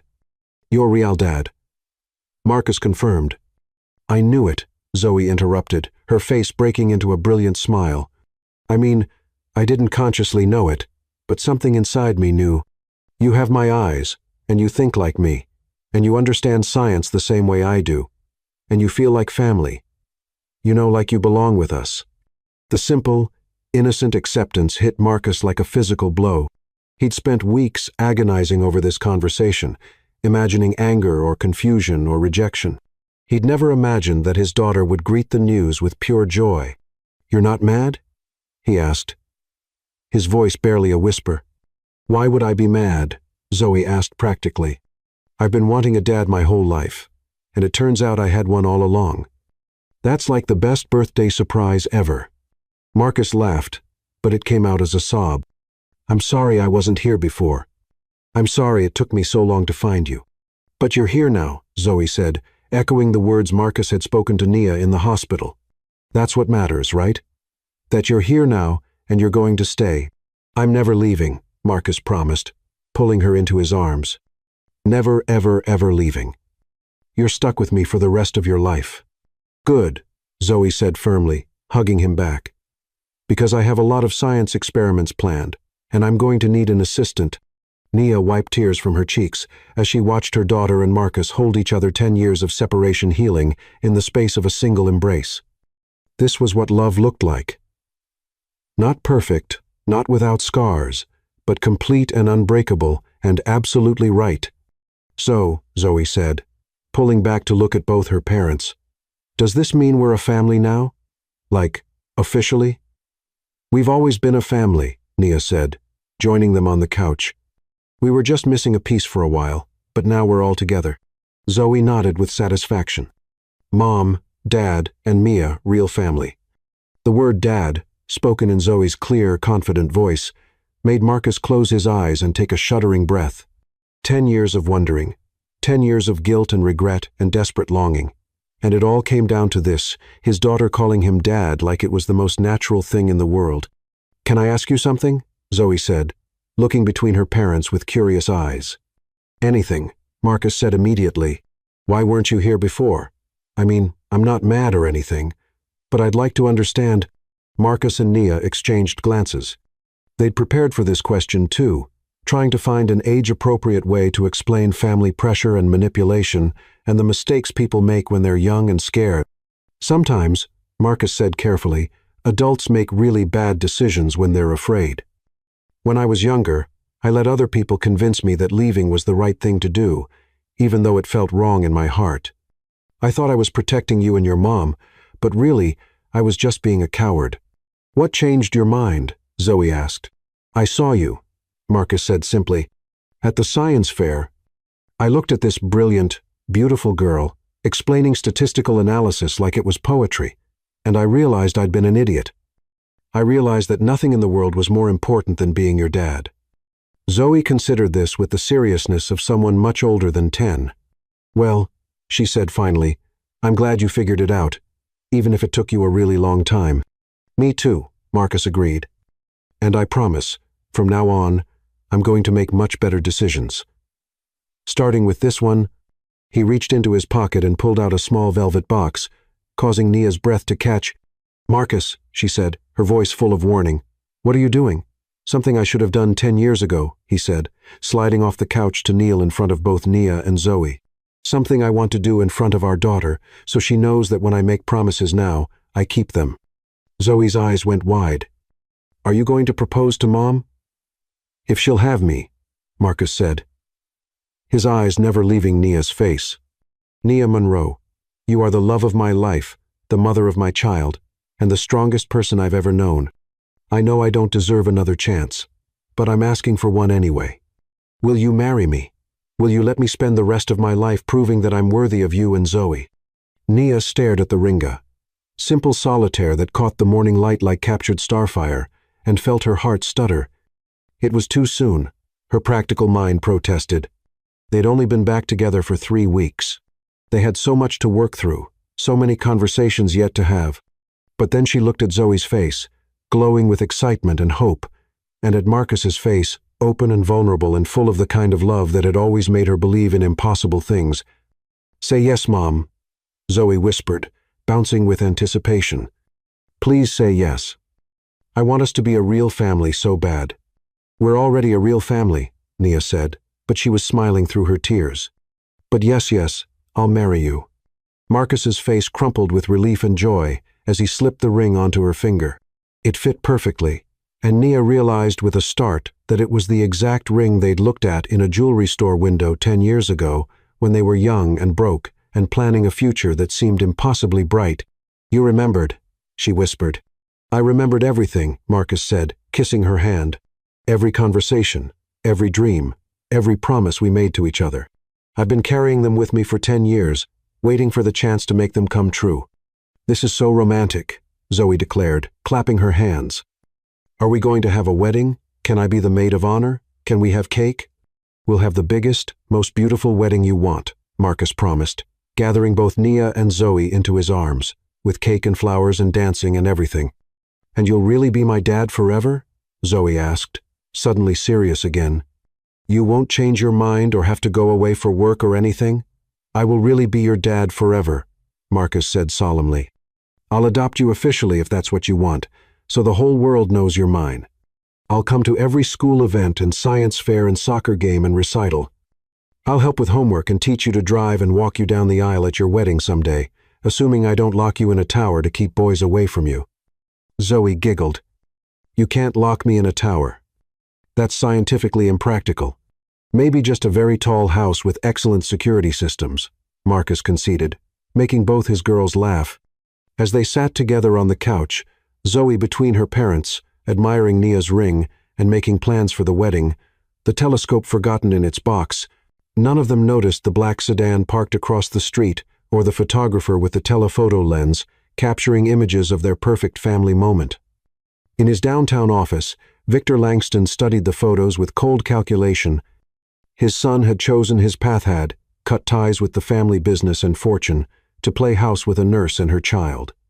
It was disappointing but not surprising. Marcus had always been too soft, too sentimental. But Victor had built an empire by never accepting defeat gracefully, and he wasn't about to start now. If Marcus wanted to throw away his birthright for this woman and her daughter, so be it, but he wouldn't make it easy for them. Victor picked up his phone and dialed a familiar number. "Sophia, it's Victor Langston. I think it's time we discussed your return to Seattle. Marcus appears to need guidance in making appropriate life choices." But in Nia's small apartment, surrounded by birthday decorations and filled with laughter, the Carter family was too lost in their own happiness to sense the storm gathering on the horizon. For now, they had this moment, this perfect, complete moment of being exactly who they were meant to be. Zoe looked at the ring on her mother's finger, then at Marcus's face, then back at her mother. "I love you both so much," she said simply. "Thank you for finding each other again. Thank you for finding me. Thank you for waiting for us," Marcus said, kissing the top of her head. "Thank you for being patient while we figured out how to be the parents you deserved. Thank you for being exactly who you are," Nia added, wrapping her arms around both her husband-to-be and their daughter. "Thank you for being our hope and our heart and our everything."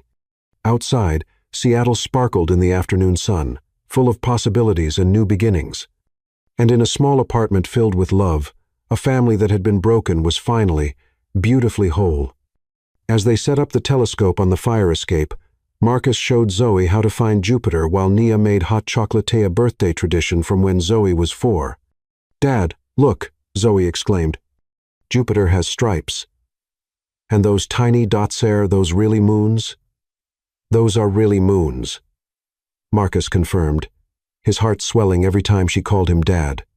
Io, Europa, Ganymede, and Callisto. Galileo discovered them over 400 years ago, So we're seeing the same things Galileo saw. That's like time traveling with light. Marcus caught Nia's eye over their daughter's head, both marveling at the brilliant mind they'd created together. "Make a wish," Marcus told Zoe as they spotted their first shooting star. "I don't need to," Zoe replied, nestled safely between her parents under a blanket. Everything I ever wished for already came true. And as the stars wheeled overhead, the newly reunited family held each other close and dreamed of all the tomorrows they would share, unaware that their greatest test was yet to come, but confident that together they could weather any storm. Chapter 9. When Love Faces Its Greatest Test. The legal papers arrived on a Tuesday morning, delivered by a courier who looked apologetic. Inside was a petition that made Nia's blood turn to ice. Sophia Bennett Carter versus Marcus Carter and Nia Monroe. Petition for emergency custody and guardianship of minor child Zoe Monroe. Nia's hands shook as she read. The petitioner seeks emergency custody of the minor child, Zoe Monroe, age 10, on grounds that the current living situation presents immediate danger to the child's welfare. The biological father has demonstrated a pattern of abandonment and instability, having previously abandoned all parental responsibilities for 10 years before suddenly re-entering the child's life. The biological mother has demonstrated poor judgment in allowing an unstable influence around her vulnerable daughter. The words blurred as tears filled her eyes. Sophia Bennett Carter, Marcus's ex-wife, the woman he'd married briefly in Boston before divorcing 2 years later. Nia had never met her, but she knew the name. Old Boston Money, the kind of woman Victor Langston had always intended his son to marry. "Mom!" Zoe appeared in the kitchen doorway, backpack slung over her shoulder, ready for school. "What's wrong? You look scared." Nia quickly folded the papers, forcing a smile. "Nothing, sweetheart. Just some boring adult paperwork. Are you ready for your math test today? I studied with Dad last night, remember? He said I could probably teach the class myself at this point." Zoe's face lit up at the mention of Marcus, the way it always did. In the 2 months since they'd become an official family, she'd bloomed like a flower in sunshine, secure in the knowledge that both her parents loved her unconditionally. The thought of anyone trying to take that security away from her made Nia feel physically sick. "Mom, seriously, what's in those papers?" Zoe asked, her 10-year-old perceptiveness cutting through Nia's attempted deception. "You looked like you did when I was in the hospital." Before Nia could answer, Marcus's key turned in the lock. He'd moved in officially 3 weeks ago, after a whirlwind engagement and a simple courthouse wedding with just Zoe, Mrs. Lopez, and Nia's mother as witnesses. They'd planned a bigger celebration for later, but none of them had wanted to wait to be a family. "Good morning, beautiful girls," Marcus called, appearing in the kitchen with coffee and pastries from Zoe's favorite bakery. But his smile faded when he saw Nia's face. "What's wrong?" Silently, Nia handed him the legal papers. She watched his expression change as he read confusion, giving way to understanding, then to fury so intense it made him physically step backward. "That," he said quietly, then immediately looked at Zoe. "Sorry, sweetheart. That's not appropriate language." "Who's Sophia Bennett Carter?" Zoe asked, reading over Marcus's shoulder with the quick comprehension that made her parents proud and terrified in equal measure. Marcus closed the papers before she could read more. "She's someone from my past, before I came back to you and your mom. And she wants to take me away?" Zoe's voice was small, scared in a way that made both parents' hearts break. "No one is taking you anywhere," Marcus said firmly, kneeling down to her level. "I promise you, Zoe, no one is ever going to separate our family." "But she says you abandoned me," Zoe said, her eyes filling with tears. "She says Mom made bad choices." "She says a lot of things that aren't true," Nia interrupted, pulling her daughter into a fierce hug. "Some people try to hurt others by saying mean things in legal papers, but that doesn't make them true." "Then why is she doing this?" Zoe asked. Marcus and Nia exchanged glances over their daughter's head. "How do you explain to a 10-year-old that some people view children as pawns in larger games, that money and power can corrupt people into believing they have the right to destroy families for their own purposes?" "Sometimes," Marcus said carefully, "when people are angry about choices other people make, they try to use the courts to force things to go their way. Sophia is angry that I chose to be with you and your mom instead of staying married to her." "But you love us," Zoe said, as if that simple fact should settle the matter. "More than anything in the world," Marcus confirmed. And that's exactly why we're going to fight this and win. After they sent Zoe off to school with extra hugs and reassurances, Marcus immediately called his lawyer while Naya paced the kitchen, reading and rereading the custody petition. "James, I need you to drop everything," Marcus said into the phone. "Sophia's filing for emergency custody of Zoe." "Yes, I know it sounds insane." "No, I don't care what it costs, she's my daughter, and I'm not losing her." The lawyer's end of the conversation was clearly not encouraging, based on Marcus's increasingly tense responses. "What do you mean she has grounds?" Marcus demanded. "I've been in Zoe's life consistently for months now." "Yes, I understand that 10 years of absence doesn't look good." "No, Nia is not an unfit mother." "That's ridiculous." Nia's phone rang while Marcus was arguing with his lawyer. Unknown number. "Miss Monroe, this is Sophia Bennett Carter. I think we need to talk." The voice was crisp, educated, with an elite boarding school accent. Nia's free hand clenched. "I have nothing to say to you. Meet me for coffee in an hour. Pike Place Market, second-level cafe. Come alone." "I'm not Miss A. Monroe, I have lawyers, unlimited resources, and a compelling argument that a 10-year-old deserves stability rather than being caught in her father's midlife crisis." 1 hour. The line went dead. "Who was that?" Marcus asked, having finished his own call. "Sophia. She wants to meet." "Absolutely not," Marcus said immediately. "Nia, you can't." "I have to," Nia interrupted. "If there's any chance of resolving this without putting Zoe through a custody battle, I have to try." An hour later, Nia sat across from Sophia Bennett Carter in a cafe overlooking Elliott Bay. Sophia was stunning in the way of women who'd never doubted their worth. Blonde, elegant, with a refined beauty that graced magazine covers. "You're prettier than I expected," Sophia said, stirring sugar into her coffee. I can see why Marcus was infatuated. "What do you want?" Nia asked. "I want Marcus back," Sophia said simply, "and I'm prepared to use whatever leverage necessary, including trying to take your daughter." "My daughter is leverage?" "I don't actually want custody of a 10-year-old. Children are noisy and interfere with travel. But Marcus has always been sentimental about family." The casual cruelty made Nia's stomach turn. "You're talking about a child." "I'm talking about a strategic asset," Sophia interrupted. "One that you're going to help me deploy." "I would never." "Oh, but you will. Because the alternative is a very public custody battle that will traumatize your daughter and expose every detail of your relationship to media scrutiny." Nia felt sick. "There's nothing wrong with working hard to support my family." "Of course not," Sophia agreed smoothly. "But a good lawyer can make anything look irresponsible, the night shifts at the clinic while your daughter was home alone, the catering jobs that kept you away on weekends, the fact that you let Marcus into her life so quickly after 10 years of absence without proper psychological evaluation or background checks. He's her father, is he?" Sophia's smile turned predatory. "Because my lawyers have been very thorough, Miss Monroe.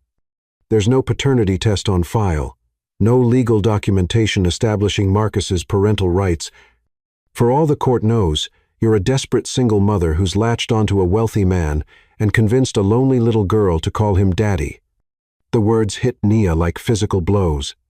Everything Sophia was saying was technically true. In their joy at being reunited, they'd never bothered with legal formalities. Zoe's birth certificate listed father unknown, and they'd been planning to handle adoption paperwork after the wedding. "What do you want?" Nia asked again, her voice hollow. "I want you to convince Marcus that this relationship isn't working," Sophia said. "I want you to tell him that the pressure is too much, that Zoe is confused and acting out, that you think it's better if he steps back for a while. I want you to break up with him. And if I do that, then I withdraw the custody petition with a gracious statement about how I was concerned for the child's welfare. But now I see that the situation has resolved itself naturally. Everyone wins. Except Zoe," Nia pointed out, "and Marcus. And me." "Well," Sophia said with a shrug, "you can't make an omelet without breaking some eggs." Nia stared at this woman, beautiful, wealthy, utterly without conscience, and felt a rage so pure it surprised her. "No," she said simply. Sophia's eyebrows rose. "Excuse me?" I said no. Nia stood up, her hands trembling but her voice steady. "I'm not going to destroy my family to satisfy your twisted need for control. If you want to fight us in court, bring it on. But I'm not going to hand you Marcus and Zoe just because you threaten us." "Miss Monroe, you don't understand what you're up against." "I understand perfectly," Nia interrupted. "I'm up against a spoiled woman who thinks people are possessions to be collected and traded. But here's what you don't understand. Marcus isn't the same man you married. He's not someone who can be manipulated or threatened into abandoning his family. And Zoe and I aren't going anywhere." Sophia's composure cracked slightly. "You're making a mistake. I have resources you can't even imagine. And I have something you'll never understand," Nia said, leaning forward. "I have a family worth fighting for. I have a daughter who deserves both her parents and a husband who would burn the world down before he'd let anyone hurt us. You can't buy that, Sophia. You can't threaten it away or manipulate it out of existence." "We'll see," Sophia said coldly. As Nia walked away from the cafe, her phone buzzed with a text from Marcus. "How did it go?" She typed back, "She wants you back, and she's using Zoe as leverage." "But I told her no." His response was immediate. "Good. Come home. We need to prepare for war." But when Nia arrived home, she found Marcus at their kitchen table with a man in an expensive suit, clearly Sophia's lawyer. "Nia," Marcus said, his face gray, "this is David Sullivan. He's representing Sophia." "Miss Monroe," Sullivan said coldly, "I'm here to inform you that my client has filed an emergency motion for immediate temporary custody, citing new evidence of imminent danger." "What evidence?" Nia demanded. Sullivan pulled out photographs. "These show the child walking to school alone, crossing busy streets without adult supervision." Nia stared at images of Zoe's normal morning routine. "She walks to school. Lots of kids walk to school. Not children who are the subject of custody disputes," Sullivan replied. "The hearing is tomorrow at 9 o'clock a.m." After Sullivan left, Marcus and Nia sat in stunned silence. "They're going to take her," Nia whispered. "No," Marcus said fiercely, pulling her into his arms. "They are not taking Zoe." That evening, when Zoe came home bubbling about a science project, they had to tell her about the court hearing. "But I don't want to live with Sophia," Zoe said, scared. "I want to stay with you and Dad." "We're going to fight for you," Marcus promised. "Whatever happens, we're going to fight for our family." Chapter 10. Love's Perfect Victory. The King County Courthouse buzzed with tension. Judge Patricia Lee presided over courtroom 4B with no-nonsense efficiency. Nia sat beside Marcus, feeling outmatched by Sophia's legal team. But behind them, the gallery was filled with unexpected support. Mrs. Lopez, Dr. Sanchez, and nurses from the clinic, Mrs. Lee and teachers from Zoe's school, and Nia's mother, Elena, who'd flown in despite her fear of flying. "This court's only concern is the best interests of the child," Judge Lee began. "Nothing else matters." Sophia's lawyer called a private investigator who'd been photographing Zoe. But instead of supporting their case, he testified, "She seemed happy, confident. The whole neighborhood watches out for her. If anything, she seemed more aware and socially connected than most kids I observe." Mrs. Lopez testified about Nia's dedication and how Zoe was finally complete with Marcus in her life. Dr. Sanchez spoke about Nia's professionalism. Mrs.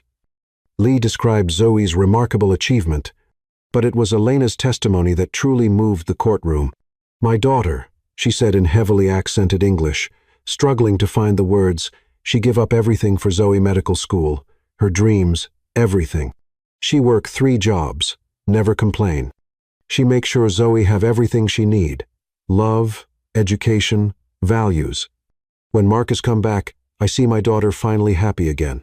I see my granddaughter have papa who love her like she deserve." Mrs. Monroe, James said gently, "in your opinion, is Zoe better off with both her parents?" Elena's eyes filled with tears.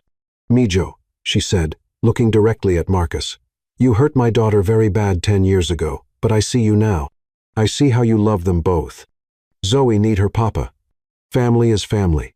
When it was time for Zoe to testify, Judge Lee called her to chambers rather than putting her on the witness stand in open court.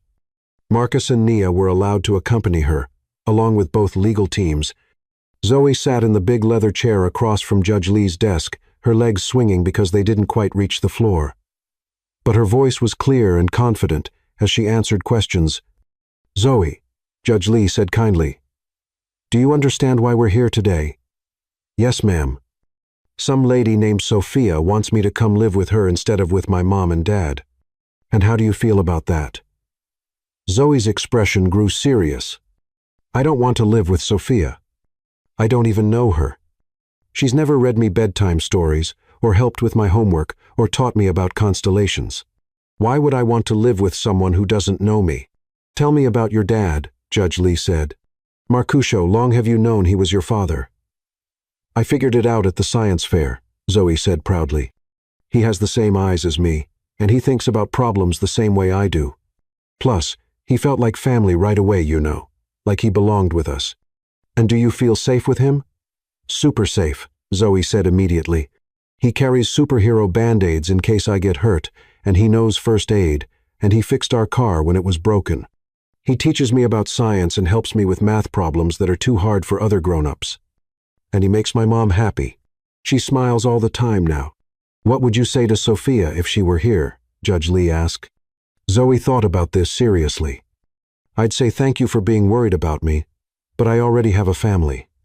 I don't need a rich mom. I need the mom who stayed up all night when I was sick and worked 3 jobs to buy me books and never ever made me feel like I was too much trouble. And I don't need a rich dad. I need the dad who reads me stories about space and lets me help him fix things and promises he'll never leave again." Judge Lee nodded slowly. "One more question, Zoe.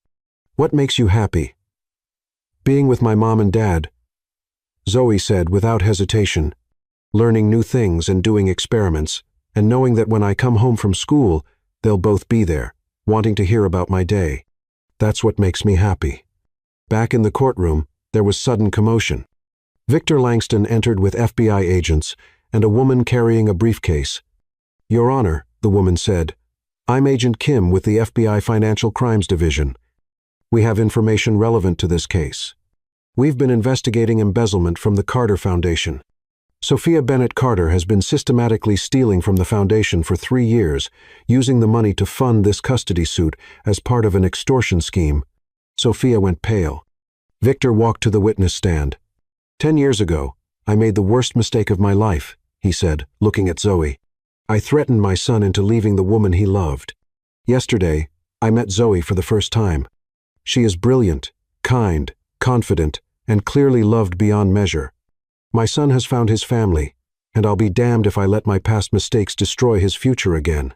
Judge Lee was quiet for a long moment. "In 30 years on the bench, I've rarely seen a case where the child's best interests were so clear. This little girl is thriving. Miss Bennett Carter, your petition is denied." The courtroom erupted in cheers. Zoe threw herself into Marcus's arms while Nia sobbed with relief. 6 months later, the Carter family stood on a bluff overlooking Puget Sound. Marcus had rented the campsite for a weekend, bringing Zoe's telescope and s'mores supplies. "Look, Mom," Zoe called from her telescope. "I found Jupiter. You can see 3 of its moons." Marcus appeared beside Nia, taking her hand. "A year ago, I thought I'd lost my chance at happiness forever. But standing here with you and Zoe, I realize I've been given something even better, a life more beautiful than anything I could have imagined." He dropped to one knee, pulling out a small velvet box. "We are already married, but I never properly proposed with our daughter as witness. Will you marry me again? In front of all our friends and family this time?" "Yes," Nia said, laughing through her tears. "Yes, 1,000 times yes." 3 months later, they renewed their vows in a garden overlooking Elliott Bay, surrounded by everyone who'd stood with them. Zoe served as maid of honor, beaming with pride at her parents' love. The story ended not with a simple happily ever after, but with a beginning. In their new house, Marcus taught Zoe advanced calculus while Nia, now pregnant with twins, watched from the kitchen doorway and marveled at the family they'd built from broken dreams. "Mom," Zoe called, "working on a genetics project.